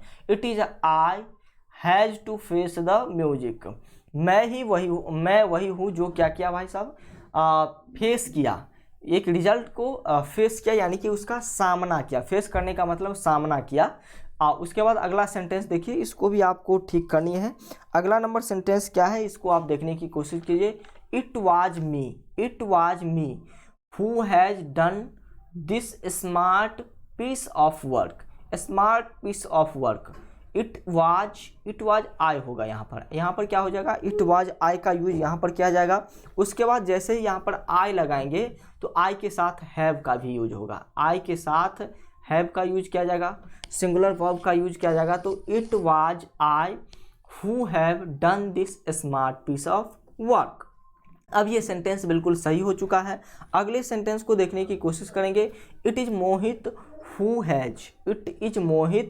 Who has informed me about this. क्या कह रहा है भाई साहब? इट इज मोहित। आप यहाँ पर देख लीजिए, यहाँ पर जो है बिल्कुल मोहित जो है एक सब्जेक्टिव केस में यूज किया गया है। मोहित का यूज किस किस में किया गया है? सब्जेक्टिव केस में किया गया है। It is Mohit who has informed me about this, यानी कि इसके बारे में जो बताया वो कौन है भाई साहब? मोहित ही है। तो यहाँ पर सब्जेक्टिव केस का यूज किया गया है इट इज के बाद सब्जेक्टिव केस का ही यूज किया गया है, who has informed me about this. तो ये सेंटेंस हमारे हिसाब से बिल्कुल करेक्ट है, इसमें कोई करेक्शन है नहीं। अगला नंबर देख लेते हैं। It is him who humiliates me before my parents. It is किसका यूज किया गया है? इट इज हिम का यूज किया गया है। लेकिन यहाँ पर किसका यूज करना है आपको इट इज हिम का यूज नहीं करना है, इट इज ही का यूज करना पड़ेगा। सब्जेक्टिव केस का यूज करना, who humiliates me before my parents, ये बिल्कुल करेक्ट है। अब यहाँ पर ये जाकर के करेक्ट हुआ है। It was them who help Ravi. तो यहाँ पर भी क्या लगेगा भाई साहब? इट वाज के जगह पर यहाँ पर हमें लगाना होगा देम के जगह पर तो पहले आपको दे लगानी है, देम के जगह पर दे लगाना है, और दे के साथ वाज का यूज होगा, देयर का यूज होगा। तो इट यहाँ पर जो अब ये सेंटेंस बनेगा, देयर यहाँ पर लगा दिया हमें वेयर का यूज करना था ना। सॉरी, एक सेकेंड रुकेगा, एक सेकेंड आप सभी बच्चे रुकेंगे। इसको हम इरेज ही कर देते हैं। पूरा इरेज कर दे क्या? पूरा इरेज बिल्कुल नहीं करेंगे हम, क्योंकि बहुत सारी चीज़ें इसमें लिखा गया है। तो चलिए अब यहाँ पर हम आगे बढ़ते हैं और इस चीज़ को अच्छी तरीके से समझेंगे। वाज का यूज यहाँ पर दे के साथ नहीं होगा, यहाँ पर वेयर का यूज होगा। किसका? वेयर का यूज होगा। अब ये sentence it were they who help Ravi, अब ये सेंटेंस पूरा करेक्ट हो चुका है। आगे बढ़ते हैं और अगला जो अपना प्रोनाउन है वो इंडेफिनिट प्रोनाउन है, और इंडेफिनिट प्रोनाउन के बारे में अब हम जानकारी लेंगे। तो चलिए आप सभी बच्चे बिल्कुल रेडी रहिए और इंडेफिनिट प्रोनाउन के बारे में जानने की कोशिश कीजिए। इंडेफिनिट प्रोनाउन क्या है? इंडेफिनिट, एक बार आप सभी बच्चे नाम को पढ़ने की कोशिश कीजिए। इंडेफिनिट प्रोनाउन क्या है? इंडेफिनिट प्रोनाउन क्या है भाई साहब? बिल्कुल जिसमें जो है डेफिनिट वाली बातें हो रही है।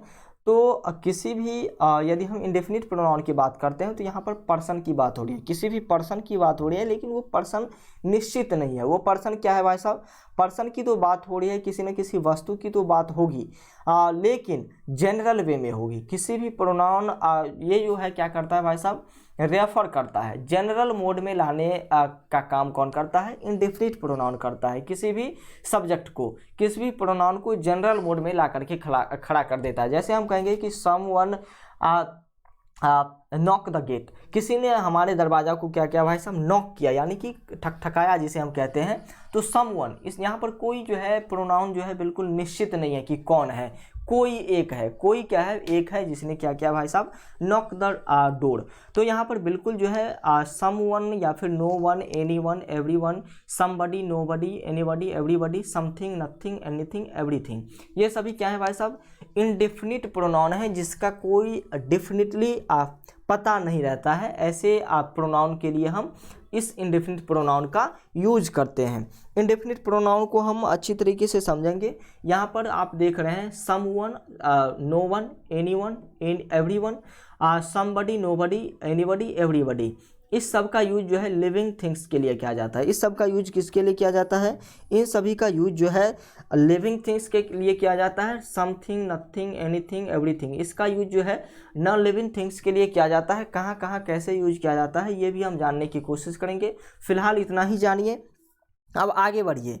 आगे यदि हम बढ़ते हैं तो सबसे पहले आपको ये जानकारी होनी चाहिए कि जितने भी इंडेफिनिट प्रोनाउन होते हैं वो हमेशा क्या होंगे? सिंगुलर होंगे। जितने भी इंडेफिनिट प्रोनाउन होंगे वो हमेशा क्या होंगे? हमेशा सिंगुलर होंगे। ये बातें आपको ध्यान रखनी है, सिंगुलर होंगे। साथ ही साथ इसके साथ जो वर्ब लगेगा वो भी सिंगुलर होगा। इसके साथ लगने वाला वर्ब जो होगा, वर्ब भी कैसा होगा भाई साहब? वर्ब भी आपका जो है ये भी सिंगुलर होगा, ये भी सिंगुलर होगा। उसके बाद पॉजेसिव एडजेक्टिव जो लगेगा वो भी सिंगुलर ही लगेगा।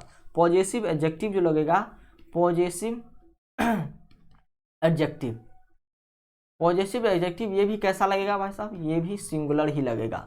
तो इंडेफिनिट प्रोनाउन हमेशा सिंगुलर फॉर्म में होता है, उसके साथ लगने वाला वर्ब और पॉजेसिव एडजेक्टिव भी हमेशा सिंगुलर होता है। तो ये चीज़ें आप नोट कर लीजिए, नोट कीजिए एक बार आप सभी बच्चे। सभी इंडेफिनिट प्रोनाउन सिंगुलर होते हैं, इसके साथ हमेशा सिंगुलर वर्ब का यूज किया जाता है और इसके साथ हमेशा सिंगुलर पॉजेसिव एडजेक्टिव का भी यूज किया जाता है।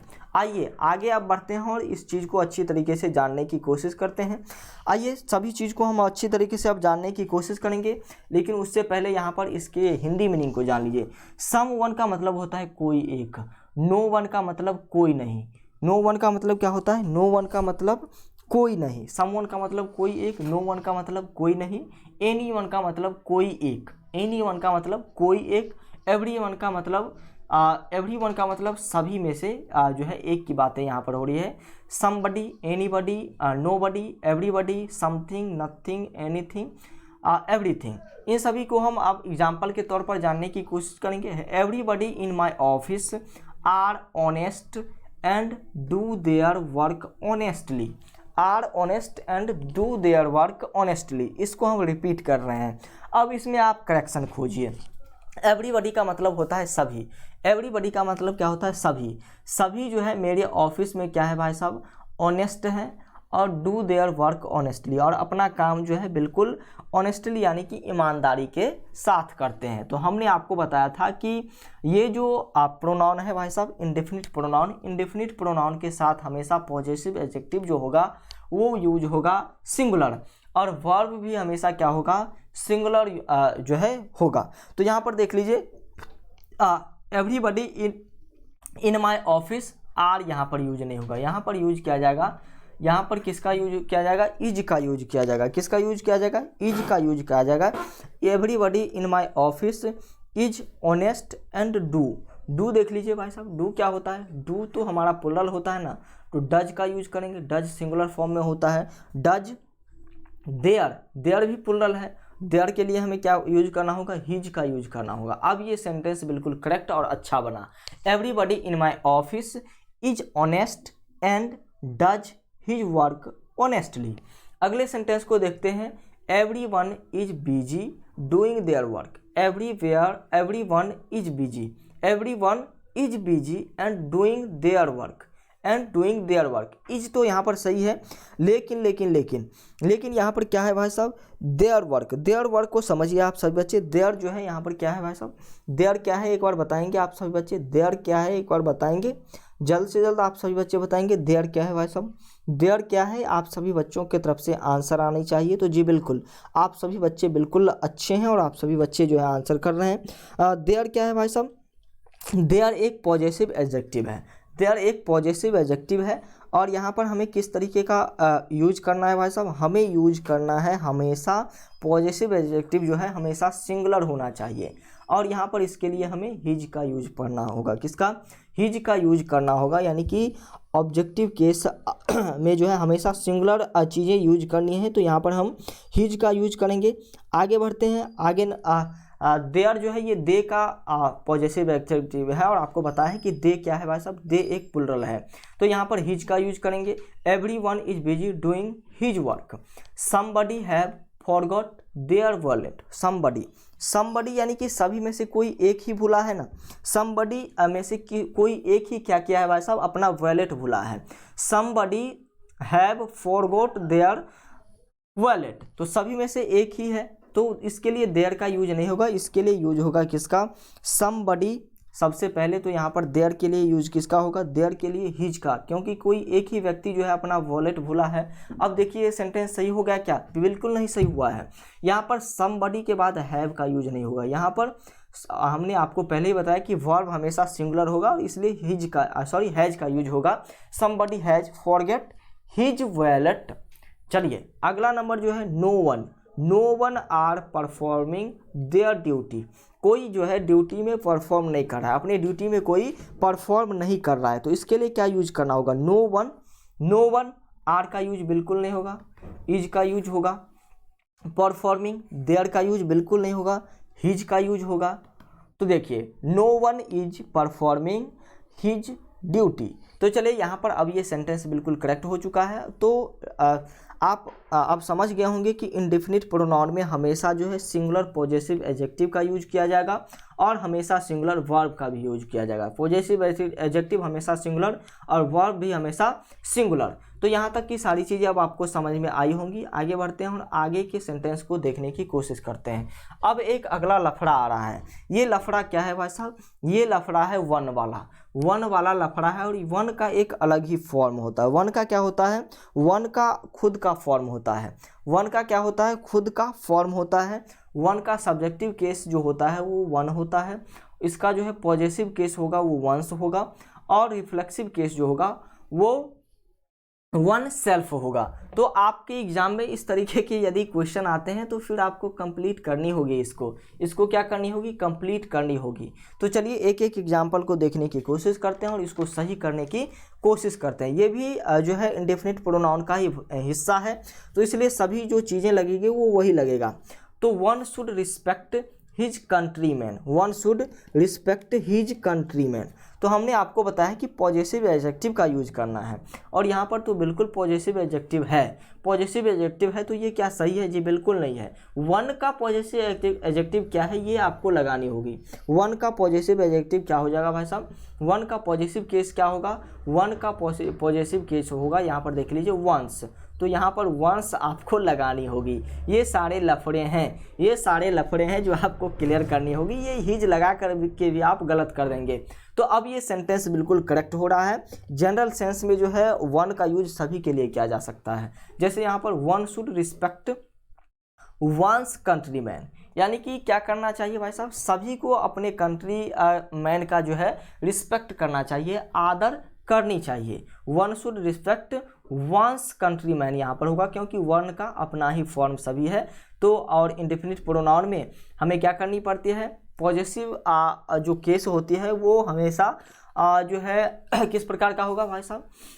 पॉजेसिव केस हमेशा सिंगुलर होगा और इसका जो सिंगुलर केस यहाँ पर है इसका एक ही केस है वंस, इसलिए यहाँ पर वंस लगेगा।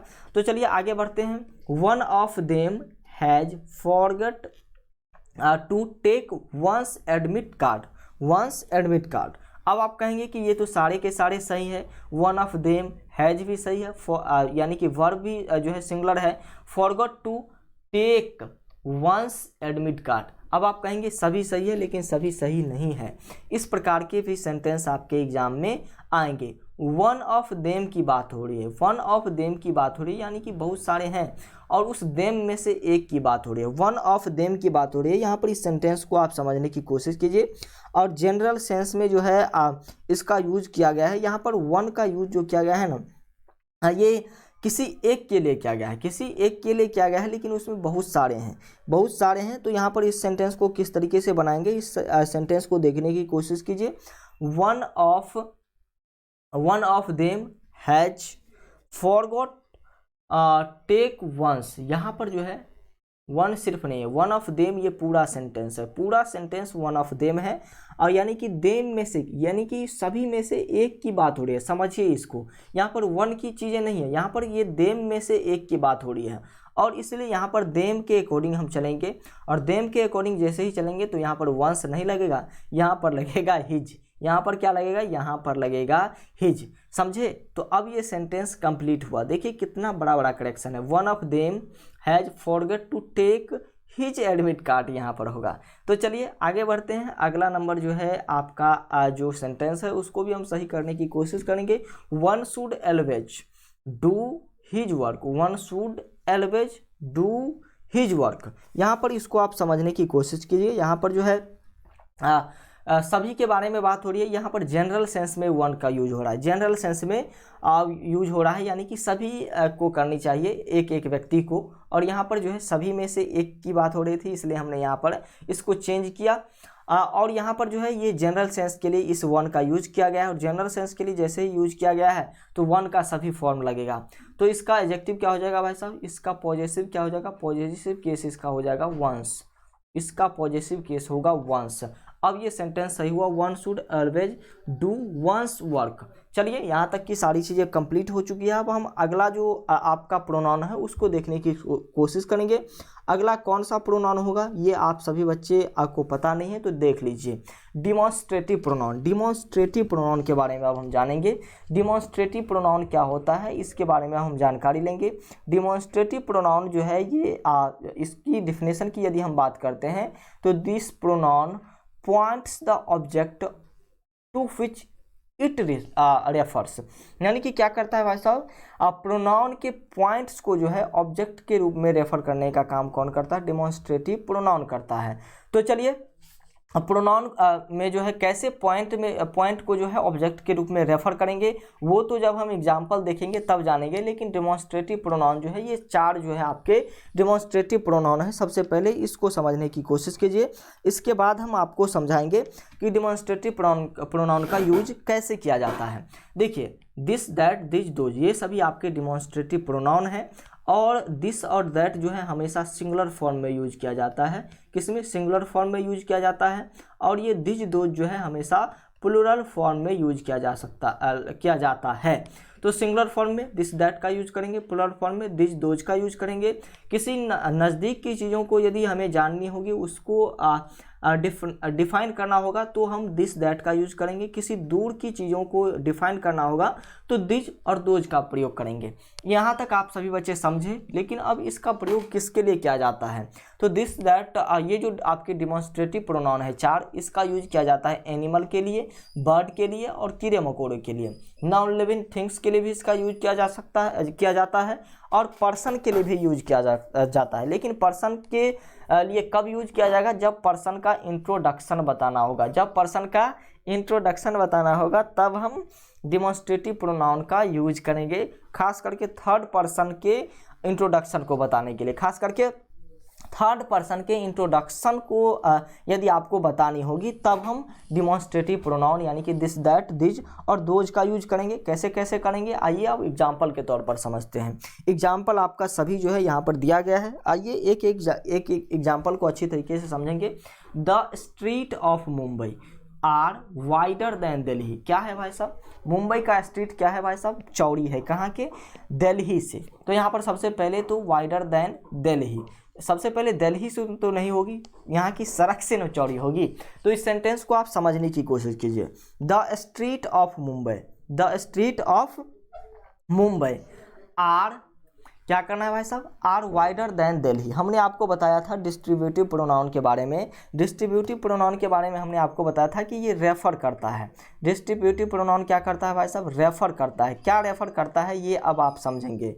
ये जो है रेफर करता है पर्सन और उसके जो थिंग होते हैं उसको टाइम के आधार पर जो है ये क्या करने का काम करता है भाई साहब, डिमॉन्स्ट्रेटिव प्रोनाउन रेफर करता है भाई साहब, रेफर करता है ऑब्जेक्ट के रूप में। किसी भी पर्सन को पॉइंट को जो है ऑब्जेक्ट के रूप में रेफर करने का काम किसका है भाई साहब, किसका है, जल्द से जल्द बताएंगे, डिमॉन्स्ट्रेटिव प्रोनाउन का है। डिमॉन्स्ट्रेटिव प्रोनाउन का है। वही चीज़ें यहाँ पर होगी। The street of Mumbai are wider than Delhi. यहाँ पर जो दिल्ली लगा हुआ है ना, ये दिल्ली जो लगा हुआ है ये तो सही है, ये तो सही है। लेकिन अब सारे जो है स्ट्रीट की बात हो रही है, सभी जो है सड़क की बात हो रही है। तो the street of Mumbai are plural, यहाँ तक तो सही है। आर वाइडर देन दिल्ली, यहाँ पर दिल्ली जो है सीधे तौर पर नहीं होगा। वाइडर देन यहाँ पर नहीं लगेगा और देन को वाइडर देन जो है इस दिल्ली के बीच में जो सेंटेंस लगेगा वो दीज ऑफ लगेगा। क्या लगेगा, दीज ऑफ लगेगा, दीज ऑफ दिल्ली। यानी कि the street of Mumbai are wider than these of Delhi, तब जाकर के ये सेंटेंस पूरा होगा। सीधे आप दिल्ली कह देंगे तो ये सेंटेंस गलत हो जाएगा। वहीं यहाँ पर दूसरा सेंटेंस जो है, the CM of Odisha is more corrupt than Bengal.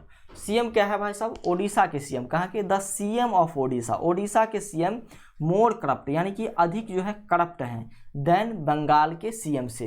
तो यहाँ पर बंगाल से थोड़ी ना करप्ट है, बंगाल के सीएम से ना करप्ट है, बंगाल के सीएम से करप्ट है। तो इसलिए यहाँ पर जो लगेगा दैट ऑफ बंगाल होगा। यहाँ पर क्या होगा, that of Bengal, than that of Bengal, than that of Bengal, than that of Bengal.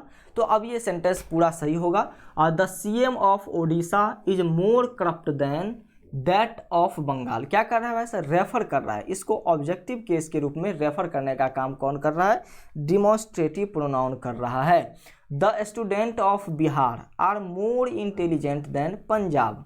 इस को आप सभी बच्चे दिल पर मत लीजिएगा, हम जो है सेंटेंस को समझाने की कोशिश कर रहे हैं। The student of Bihar are more intelligent than Punjab. यहाँ पर भी क्या लगेगा भाई साहब, यहाँ पर भी क्या लगेगा, दैट ऑफ जो है पंजाब लगेगा, दैट ऑफ पंजाब लगेगा, तो इसको आपको काटना होगा।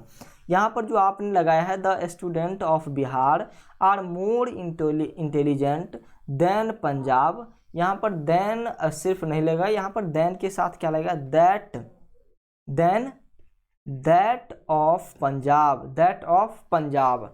The decoration of your house is more attractive than me. मुझसे थोड़ी ना है, मुझसे थोड़ी ना अट्रैक्टिव है आप तुम्हारे घर का डेकोरेशन, हमारे घर के डेकोरेशन से ना अट्रैक्टिव होगा। तो the decoration of your house, तुम्हारे घर का decoration is more attractive than my house होगा यहाँ पर, या फिर मी तो हम लगा नहीं सकते हैं, तो यहाँ पर क्या लगेगा भाई साहब, इसके आगे भी लगेगा, मी को हटा करके यहाँ पर आपको लगाना होगा, क्या लगाना होगा भाई साहब, मी को हटा करके आप माई हाउस लगा देंगे, मी को हटा करके माई हाउस लगा देंगे, लेकिन ये भी गलत हो जाएगा, माई हाउस लगा देंगे, ये भी गलत होगा। देखिए यहाँ पर जो लगेगा दैट लगेगा, सबसे पहले दैट का यूज होगा, दैट का यूज करने के बाद आपको क्या करनी है भाई साहब, दैट का यूज करने के बाद यहाँ पर आपको ऑब्जेक्टिव केस का यूज करना होगा, और ऑब्जेक्टिव केस क्या हो जाएगा भाई साहब, मी नहीं होगा, माइन होगा, ऑब्जेक्टिव केस क्या होगा, माइन होगा। तो यहाँ पर अब ये सेंटेंस आकर के पूरा करेक्ट हुआ है। तो आगे बढ़ते हैं और आगे की चीज़ों को अब हम जानने सीखने समझने की कोशिश करेंगे, आगे की चीज़ों को अब हम सीखने समझने की कोशिश करेंगे। तो यहाँ पर जो है पॉजेसिव प्रोनाउन लगता ना, पॉजेसिव प्रोनाउन लगता है जी बिल्कुल, यहाँ पर पॉजेसिव प्रोनाउन हमने लगाया है माइन, जी बिल्कुल। तो चलिए, the decoration of your house is more attractive than that mine, यानी कि मेरे हाउस से अधिक अट्रैक्टिव जो है तुम्हारा है, तो ये माई हाउस को भी आपको काटनी होगी। तो चलिए आगे बढ़ते हैं, और अगला जो आपका प्रोनाउन है ये क्या है, डिस्ट्रीब्यूटिव प्रोनाउन है। अब हम डिस्ट्रीब्यूटिव प्रोनाउन के बारे में जानने वाले हैं। डिस्ट्रीब्यूटिव प्रोनाउन का काम क्या है, इसको जानने की कोशिश करेंगे, इसके बाद हम इसको पूरा कंप्लीट करेंगे। तो चलिए, डिस्ट्रीब्यूटिव प्रोनाउन को एक झलक में इसका जो है डेफिनेशन हम आपको देते हैं, और डेफिनेशन देने के बाद हम इसको आगे बढ़ाएंगे। ये जो प्रोनाउन होता है डिस्ट्रीब्यूटिव प्रोनाउन, ये क्या रेफर करता है भाई साहब, ये जो है किसी भी पर्सन और वस्तु के जो टाइम होता है उसके टाइम को रेफर करता है, उसके टाइम को क्या करता है, रेफर करता है। जैसे नाइदर ऑफ हो गया, उसके बाद आइदर ऑफ, ये सभी तो यहाँ पर दिए ही गए हैं, neither, either, neither, each, none, उसके बाद एनी वन, एवरी वन और वन, ये सभी क्या है भाई साहब, ये सभी डिस्ट्रीब्यूटिव प्रोनाउन है। और सभी डिस्ट्रीब्यूटिव प्रोनाउन के बाद आप याद रखिएगा ऑफ का यूज होगा ही होगा, सभी डिस्ट्रीब्यूटिव प्रोनाउन के बाद किसका यूज होगा, ऑफ का यूज होगा। जैसे एक सेंटेंस हम यहाँ पर लेते हैं, neither of you will go, neither of, neither of you will go, you will go, you will क्या होगा, यू विल गो। तो चलिए यहाँ पर क्या हो जाएगा भाई साहब, किसी न किसी टाइम को बताने का बात यहाँ पर हो रहा है क्या, neither of you will go, neither of you will go, इसको आप अच्छी तरीके से समझने की कोशिश कीजिए। यहाँ पर पर्सन क्या कर रहा है भाई साहब, पर्सन जो है टाइम को क्लियर कर रहा है, पर्सन के टाइम को क्लियर करने का काम डिस्ट्रीब्यूटिव प्रोनाउन कर रहा है। और किसी भी डिस्ट्रीब्यूटिव प्रोनाउन के बाद जो है ऑफ आपको लगाना होगा। ये आपके डिस्ट्रीब्यूटिव प्रोनाउन रहे, आइदर, नाइदर, ईच, नन, उसके बाद anyone, every one, one, ये सभी क्या है आपके डिस्ट्रीब्यूटिव प्रोनाउन है। डिस्ट्रीब्यूटिव प्रोनाउन में किस किस चीज़ का यूज किया जाता है, इस टेबल के माध्यम से समझिए। सबसे पहले जो है इसका डिस्ट्रीब्यूटिव प्रोनाउन वाले सेंटेंस में जो है नाउन या फिर प्रोनाउन हमेशा प्लूरल रहेगा। उसके बाद वर्ब जो है ये हमेशा सिंगुलर रहेगा। पॉजेसिव एडजेक्टिव जो आपका है ये सिंगुलर रहेगा। उसके बाद यहाँ पर यदि हम बात करते हैं, हमने यहाँ पर डिस्ट्रीब्यूटिव प्रोनाउन के बाद ऑफ लगाने की बात कही थी, यहाँ पर अभी हमने लिख दिया है। उसके बाद एक नोट जो है, नॉन के साथ हमेशा प्लूरल वर्ब और एडजेक्टिव का जो है यूज किया जाता है, किसका यूज किया जाता है। तो नन के बाद आप क्या करेंगे, यहाँ पर जितने भी डिस्ट्रीब्यूटिव प्रोनाउन होंगे, चाहे वो आइदर हो, नाइदर हो, इच हो, नन हो, एनी वन हो, इस सभी के या फिर वन हो, इस सभी के पास क्या करेंगे भाई साहब, इस सभी के साथ आपको नाउन प्लूरल यूज करना है, वर्ब सिंगुलर यूज करना है, पॉजेसिव एडजेक्टिव सिंगुलर यूज करना है। लेकिन नन के साथ क्या करना है, आपका जो वर्ब होगा के साथ जो है प्लूरल वर्ब का यूज करना होगा। यहाँ पर सिंगुलर वर्ब, लेकिन नन के साथ प्लूरल वर्ब का यूज करना होगा। साथ ही साथ एडजेक्टिव जो आपका होगा ये भी प्लूरल होना चाहिए, पॉजेसिव एडजेक्टिव भी आपका प्लूरल होना चाहिए। ये चीज़ें होनी चाहिए। तो आइए अब समझते हैं और एक एक सेंटेंस को देखने की कोशिश करते हैं। और भी कुछ चीज़ें हैं इससे संबंधित, नाइदर, आइदर, ऑफ, यहाँ तक आप सभी बच्चे नहीं समझ पाएंगे। देखिए, आइदर और नाइदर का मतलब क्या होता है।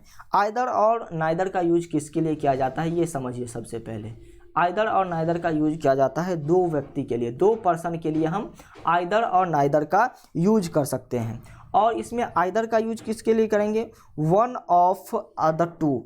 जब दो व्यक्ति होंगे उसमें से यदि एक के लिए यूज करना होगा वन ऑफ द टू, यहाँ पर लिख दे क्या, one of the two, one of the two, यानी कि दो पर्सन में से किसी एक की बात यदि करनी होगी तब हम आइदर ऑफ की बात करेंगे। और यदि दोनों पर्सन में से दोनों की बात यदि करनी होगी तब क्या करना होगा भाई साहब, दोनों में से किसी की बात यदि नहीं करनी होगी, दोनों में से यदि किसी की बात नहीं करनी होगी, none of two, none of two, यानी कि दोनों व्यक्ति में से किसी की बात नहीं करनी होगी तब हम नाइदर ऑफ की यूज करेंगे।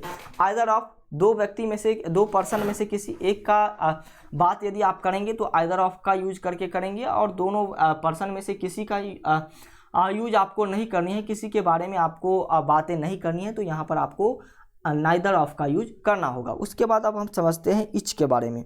इच के लिए क्या करना होगा भाई साहब, साथ ही साथ ये समझ लीजिए, आइदर जो आपका है ये पॉजिटिव केस है। क्या है भाई साहब, ये पॉजिटिव केस है।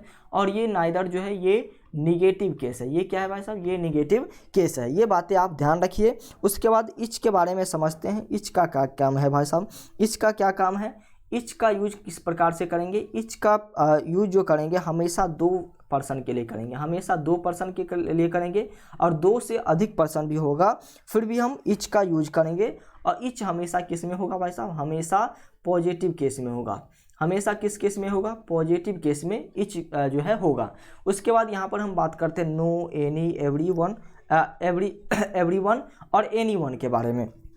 इसके बारे में यदि हम बात करें तो ये सारे के सारे जो यूज होते हैं ये किस प्रकार के पर्सन के लिए यूज होते हैं।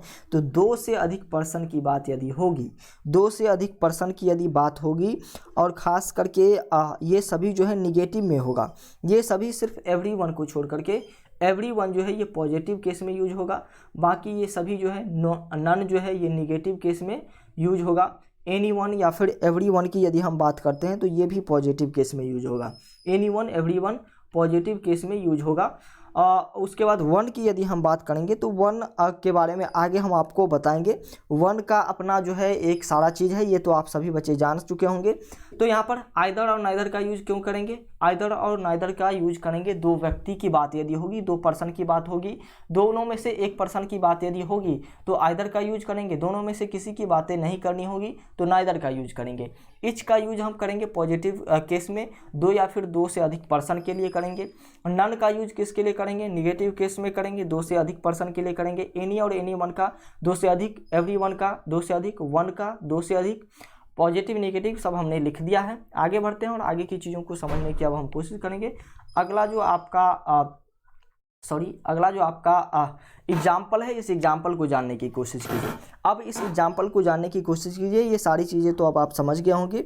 आइए आगे बढ़ते हैं और एक एक एग्जाम्पल को अच्छी तरीके से जानने की कोशिश करेंगे और सभी को अच्छी तरीके से समझने की कोशिश करेंगे। लेकिन उससे पहले हम आपको बता देते हैं कि यहाँ पर जो चीज़ें हमने आपको बताया है इसको आप ध्यान रखिएगा। नाउन हमेशा प्लूरल रखिएगा, वर्ब सिंगुलर रखिएगा, पॉजेसिव एडजेक्टिव सिंगुलर रखिएगा और नन के साथ हमेशा प्लूरल वर्ब और पॉजेसिव एडजेक्टिव का यूज किया जाएगा। आइए अब हम सेंटेंस को बढ़ते हैं और एक एक सेंटेंस को देखने की कोशिश करते हैं। None of the four son of the farmer have been looking after their father well. क्या कह रहा है भाई साहब, none of the four son, चारों में से किसी सन की बात यहाँ पर नहीं हो रही है। चारों में से कोई भी सन जो है, farmer have been looking after their father well. सभी जो है देख रहा है कि हमारे पिता जो है क्या है भाई साहब, बिल्कुल वेल नहीं है, लेकिन क्या यानी कि अच्छे नहीं है। तो none of the four son of the farmer have been, यहाँ पर क्या हो जाएगा भाई साहब, हैव बीन का यूज होगा क्या भाई साहब, नाइदर यहाँ पर जो है नन जो है बिल्कुल करेक्ट है, और नन जो है बिल्कुल करेक्ट है। उसके बाद farmer have been of the sons have been looking after, have के जगह पर यहाँ पर आपको हैज लगाना होगा, क्योंकि सिंगुलर फॉर्म में हमें यूज करना है। वर्ब जो है हमेशा इसका सिंगुलर होगा, नन के बारे में हमने आपको बताया था, कि नन का जो है क्या होगा भाई साहब, नन का क्या होगा भाई साहब, एक बार देख लीजिए यहाँ पर, सॉरी कहाँ भागे जा रहा है। देखिए नन के साथ हमेशा क्या होगा, प्लूरल वर्ब और प्लूरल एडजेक्टिव लगेगा। नन के साथ हमेशा प्लूरल वर्ब और प्लूरल एडजेक्टिव का यूज किया जाएगा, तो ये तो बिल्कुल सही है। प्लूरल वर्ब यहाँ पर नन के साथ लगेगा। None of the four son of the farmer have been looking their father well. तो ये बिल्कुल सेंटेंस जो है बिल्कुल सही सेंटेंस है। ये क्या है, बिल्कुल सेंटेंस जो है आपका बिल्कुल करेक्ट सेंटेंस है। आगे बढ़ते हैं और अगले को देखने की कोशिश करते हैं। दूसरा जो यहाँ पर होगा, दूसरा जो यहाँ पर सेंटेंस होगा, यहाँ पर आप कहेंगे कि सर यहाँ पर नाइदर का यूज कर देते। नाइदर का यूज यहाँ पर इसलिए नहीं हुआ है क्योंकि यहाँ पर 2 से अधिक की बात हो रही है, 4 सन की बात यहाँ पर हो रही है। और यहाँ पर एक सेंटेंस देख लीजिए, फिर भी ये गलत था, गलत थोड़ा था। यहाँ पर सन्स लगेगा भाई साहब, यहाँ पर सन्स लगेगा। तो ये सारी चीज़ें आपको देखनी है कि कहाँ पर थोड़ा सा भी करेक्शन है। None of the four sons of the farmer have been looking after their well. अब ये जाकर के बिल्कुल करेक्ट हुआ। आगे बढ़ते हैं। नाइदर ऑफ क्या हो जाएगा भाई साहब, neither of girls were willing to accept the proposal. Neither of girls यहाँ पर बिल्कुल सही है। नाइदर ऑफ तो बिल्कुल सही है। नाइदर ऑफ गर्ल्स यहाँ पर इसका जो है प्लुरल होगा, ये भी बिल्कुल सही है। वेयर की जगह पर यहाँ पर वाज लगेगा, क्योंकि वर्ब जो है यहाँ पर वर्ब कैसा लगता है, नाइदर ऑफ के साथ जो वर्ब लगेगा वो वर्ब लगेगा singular. Neither of girls was willing to accept the proposal, ये बिल्कुल करेक्ट अब हो चुका है। वन के साथ हमने आपको बताया था कि one of my friend is a doctor, यानी कि बहुत सारे जनरल सेंस में वन का यूज होता है और बहुत सारे फ्रेंड्स इसके थे, जिसमें से एक जो है डॉक्टर है, जिसमें से क्या है, एक डॉक्टर है। तो यहाँ पर वन ऑफ माई फ्रेंड्स का यूज होगा, क्योंकि बहुत सारे दोस्त की बात हो रही है। इज अ डॉक्टर, लेकिन उसमें से एक डॉक्टर है, इसलिए यहाँ पर डॉक्टर सिंगुलर होगा और फ्रेंड्स जो है प्लूरल होगा। तो चलिए ये सेंटेंस अब यहाँ पर करेक्ट होगा। थोड़ा थोड़ा करेक्शन है, आप सभी बच्चे भी ध्यान देंगे तो इसको सीख पाएंगे। Neither of documents support our claim on the property.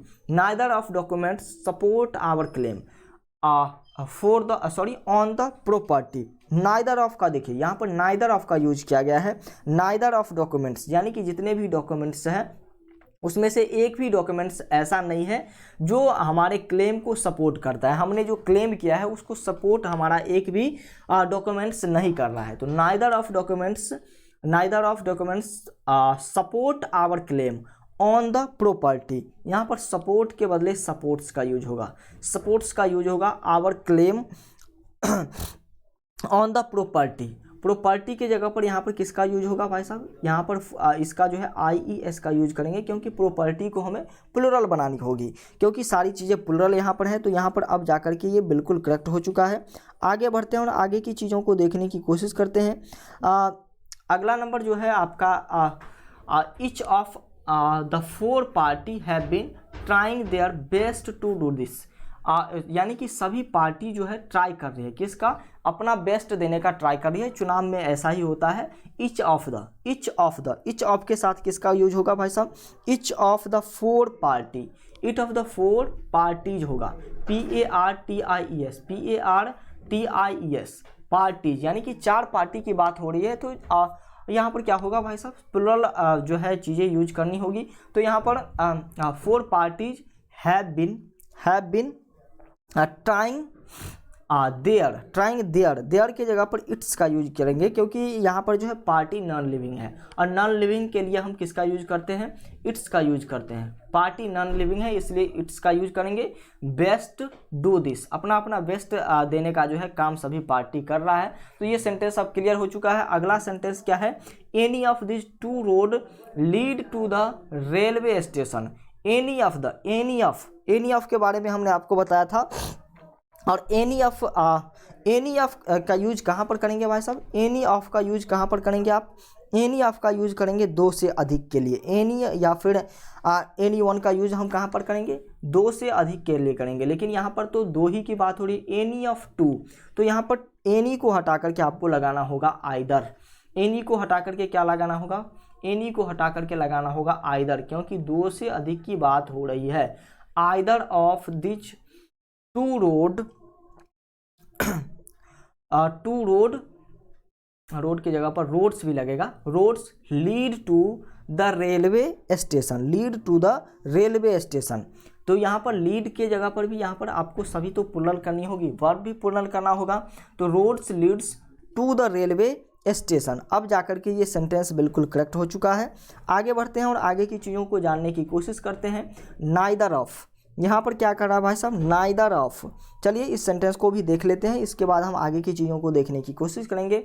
Neither of the brothers has got their money back. Neither of the brothers has got their money back, यानी कि ये जो भाई है ना भाई साहब, इसने क्या किया भाई साहब, ब्रदर जो है, यहाँ पर मनी का रिलेट किससे हो रहा है, neither of the brother, neither of the brother has got their money back. उसने क्या किया भाई साहब, ये जो ब्रदर्स थे इन्होंने पैसा लिया, लेकिन इसने क्या किया भाई साहब, लौटाया नहीं, इसने लौटाया नहीं, इसने लौटाया नहीं। तो किसने, ब्रदर ने क्या किया भाई साहब, मनी का रिलेट किससे हो रहा है, मनी का रिलेट हो रहा है यहाँ पर ब्रदर्स से। और जैसे ही मनी जो है ब्रदर्स से रिलेट हो रहा है, तो यहाँ पर ये जो सेंटेंस बनेगा, neither of the brother has got, their बिल्कुल नहीं लगेगा यहाँ पर, देयर बिल्कुल नहीं लगेगा, यहाँ पर लगेगा his money back. Neither of the brothers has got his money back, यानी कि जिसका भी पैसा लिया था ये भाई, ये लौटाने जा रहा है। तो किसका पैसा, किसी भी एक व्यक्ति का पैसा लौटाने जा रहा होगा, तो इसलिए देयर का यूज यहाँ पर नहीं होगा, हिज का यूज होगा। दूसरा सेम सेंटेंस यहाँ पर दिया गया है, और सेम सेंटेंस में क्या कह रहा है, सेम सेंटेंस में है neither of the brother has return there money back, यानी कि इसके ये जो भाई थे, इस सभी भाई के क्या हुए भाई साहब, नाइदर ऑफ, यानी कि किसी भी इसमें से किसी भी भाई का। नाइदर ऑफ का मतलब क्या होता है, नाइदर ऑफ का यूज जो है हमेशा नेगेटिव के लिए यूज किया जाता है, और हमेशा दो के लिए यूज किया जाता है, हमेशा दो। ये दो भाई जिसको भी पैसा दिए थे, इनका पैसा क्या हुआ भाई साहब, रिटर्न नहीं हुआ, रिटर्न देयर मनी बैक। तो यहाँ पर किसका यूज होगा भाई साहब, दोनों भाई का पैसा था, यहाँ पर तो दोनों भाई ने किसी का पैसा ले रखा था और उसको रिटर्न करने की बात हो रही थी, इसलिए यहाँ पर हमने सिंगुलर वर्ब यानी कि हिज का यूज किया। और यहाँ पर जो है, यहाँ पर हमें नाइदर ऑफ द ब्रदर, यानी कि नाइदर का यूज हम दो से अधिक के लिए, सॉरी दो के लिए करते हैं, और दो का यूज, दोनों भाई का पैसा था जो किसी ने नहीं लौटाया। तो neither of the brother has return their money. तो यहाँ पर क्या हो जाएगा भाई साहब, यहाँ पर क्या हो जाएगा, यहाँ पर जो लगेगा neither of brother has return, यहाँ पर रिटर्न के साथ जो है बैक कहाँ पर लगा है भाई साहब, भाई के लिए यूज किया गया है। तो यहाँ पर जो है मनी बैक का यूज बिल्कुल नहीं होगा, मनी के साथ यहाँ पर बैक का यूज बिल्कुल नहीं होगा, क्योंकि लौटाने की बात हो रही है, तो बैक का यूज नहीं होगा। सारा सेंटेंस सही है, neither of the brother has return their money, तो सिर्फ मनी ही रिटर्न करनी है ना, तो इसमें बैक करने की ज़रूरत नहीं है। लौटाने में यहाँ पर बैक करने की ज़रूरत नहीं है, क्योंकि उसका पैसा नहीं आया। यहाँ पर बैक लगाने की ज़रूरत इसलिए थी क्योंकि जो है पैसा लौटाने जा रहे थे ये लोग, लेकिन इसका पैसा वापस नहीं आया है, इसलिए यहाँ पर जो है मनी के साथ बैक नहीं लगेगा। तो बैक नहीं लगेगा, तो यहाँ पर आप अब इस सेंटेंस को सही समझ गए होंगे। आशा करते हैं कि सारा चीज़ आपको समझ में आ गया होगा। आज का क्लास काफ़ी लंबा हो चुका है, तो आज के क्लास को हम यहीं पर एंड करना चाहते हैं। आगे के क्लास में हम पढ़ेंगे रेसिप्रोकल प्रोनाउन के बारे में, तो चलिए उसके बारे में काफ़ी डिटेल्स में आपको हम जानकारी देंगे। या फिर आप सभी बच्चे रेडी हैं, बिल्कुल जो है थोड़ा आज के क्लास को हम यहीं पर कंप्लीट करते हैं। आगे के क्लास में सारी चीज़ें हम बिल्कुल बताएंगे आपको, तो बिल्कुल आप सभी बच्चे निश्चिंत रहिए, अस्त रहिए, व्यस्त रहिए, और इस क्लास LGR स्टडी के साथ जुड़े रहिए। आगे की चीज़ों को अब हम देखने, जानने, सीखने की कोशिश करेंगे। तो यहाँ पर यदि आप सभी बच्चे हमारा पेड कोर्स ज्वाइन नहीं किए हैं तो इसको ज्वाइन कर सकते हैं। इसकी विशेषताएं क्या है, सभी विषय का बेहतर तैयारी यहाँ पर आपको कराया जाएगा। चैप्टर वाइज क्लासेज चलेगी, उसके थ्योरी जैसे ही खत्म होंगी थ्योरी के क्लास, उसी प्रकार से आपका ऑब्जेक्टिव का क्लास यहाँ पर आपका कराया जाएगा, यानी कि क्वेश्चंस कराए जाएंगे। सभी विषय का पीडीएफ नोट्स मिलेगा, प्रीवियस ईयर क्वेश्चन का भी प्रैक्टिस कराया जाएगा, मॉडल पेपर का भी प्रैक्टिस आपको कराया जाएगा। पैरामेडिकल एंट्रेंस एग्जाम में आपके जो एग्जाम में क्वेश्चंस आते हैं वो physics, chemistry, math, bio, GK, Hindi और इंग्लिश से क्वेश्चन आते हैं। ये सारी चीज़ें आपको कराई जाएगी बिना किसी अदर क्लास के, तो उसको आप सभी बच्चे कंप्लीट कर लीजिएगा। यदि आप तैयारी बेहतर करना चाहते हैं तो इस पेड कोर्स को आप ज्वाइन कर सकते हैं। कोर्स फी मात्र हमने 599 रुपया रखा है, जो बिल्कुल सिंपल है। आप सभी बच्चे जल्द से जल्द इस कोर्स को ज्वाइन करें। क्लास चलेगा LGR स्टडी लाइव ऐप पर, प्ले स्टोर पर आप सर्च कीजिएगा, आपके सामने जो है 2 एप्लीकेशन आएंगे, एक व्हाइट लोगो में, एक रेड लोगो में। रेड लोगो वाले एप्लीकेशन को पेड कोर्स ज्वाइन करने के लिए आपको इंस्टॉल करनी है। इंस्टॉल के बाद रजिस्टर करना है। रजिस्टर के बाद इस प्रकार का इंटरफेस आएगा, इस सभी चीज़ों को फिल कर देनी है और टर्म कंडीशन एग्री कर लेनी है और आगे रजिस्टर पर क्लिक कर देना है। आगे आप आएंगे, कैटेगरी सिलेक्ट करने का ऑप्शन आएगा, पैरामेडिकल सिलेक्ट कर लीजिएगा और सेव वाले बटन को क्लिक कर दीजिएगा। इसके बाद जो आपके सामने ऑप्शन आएगा वो आएगा पेड कोर्स का।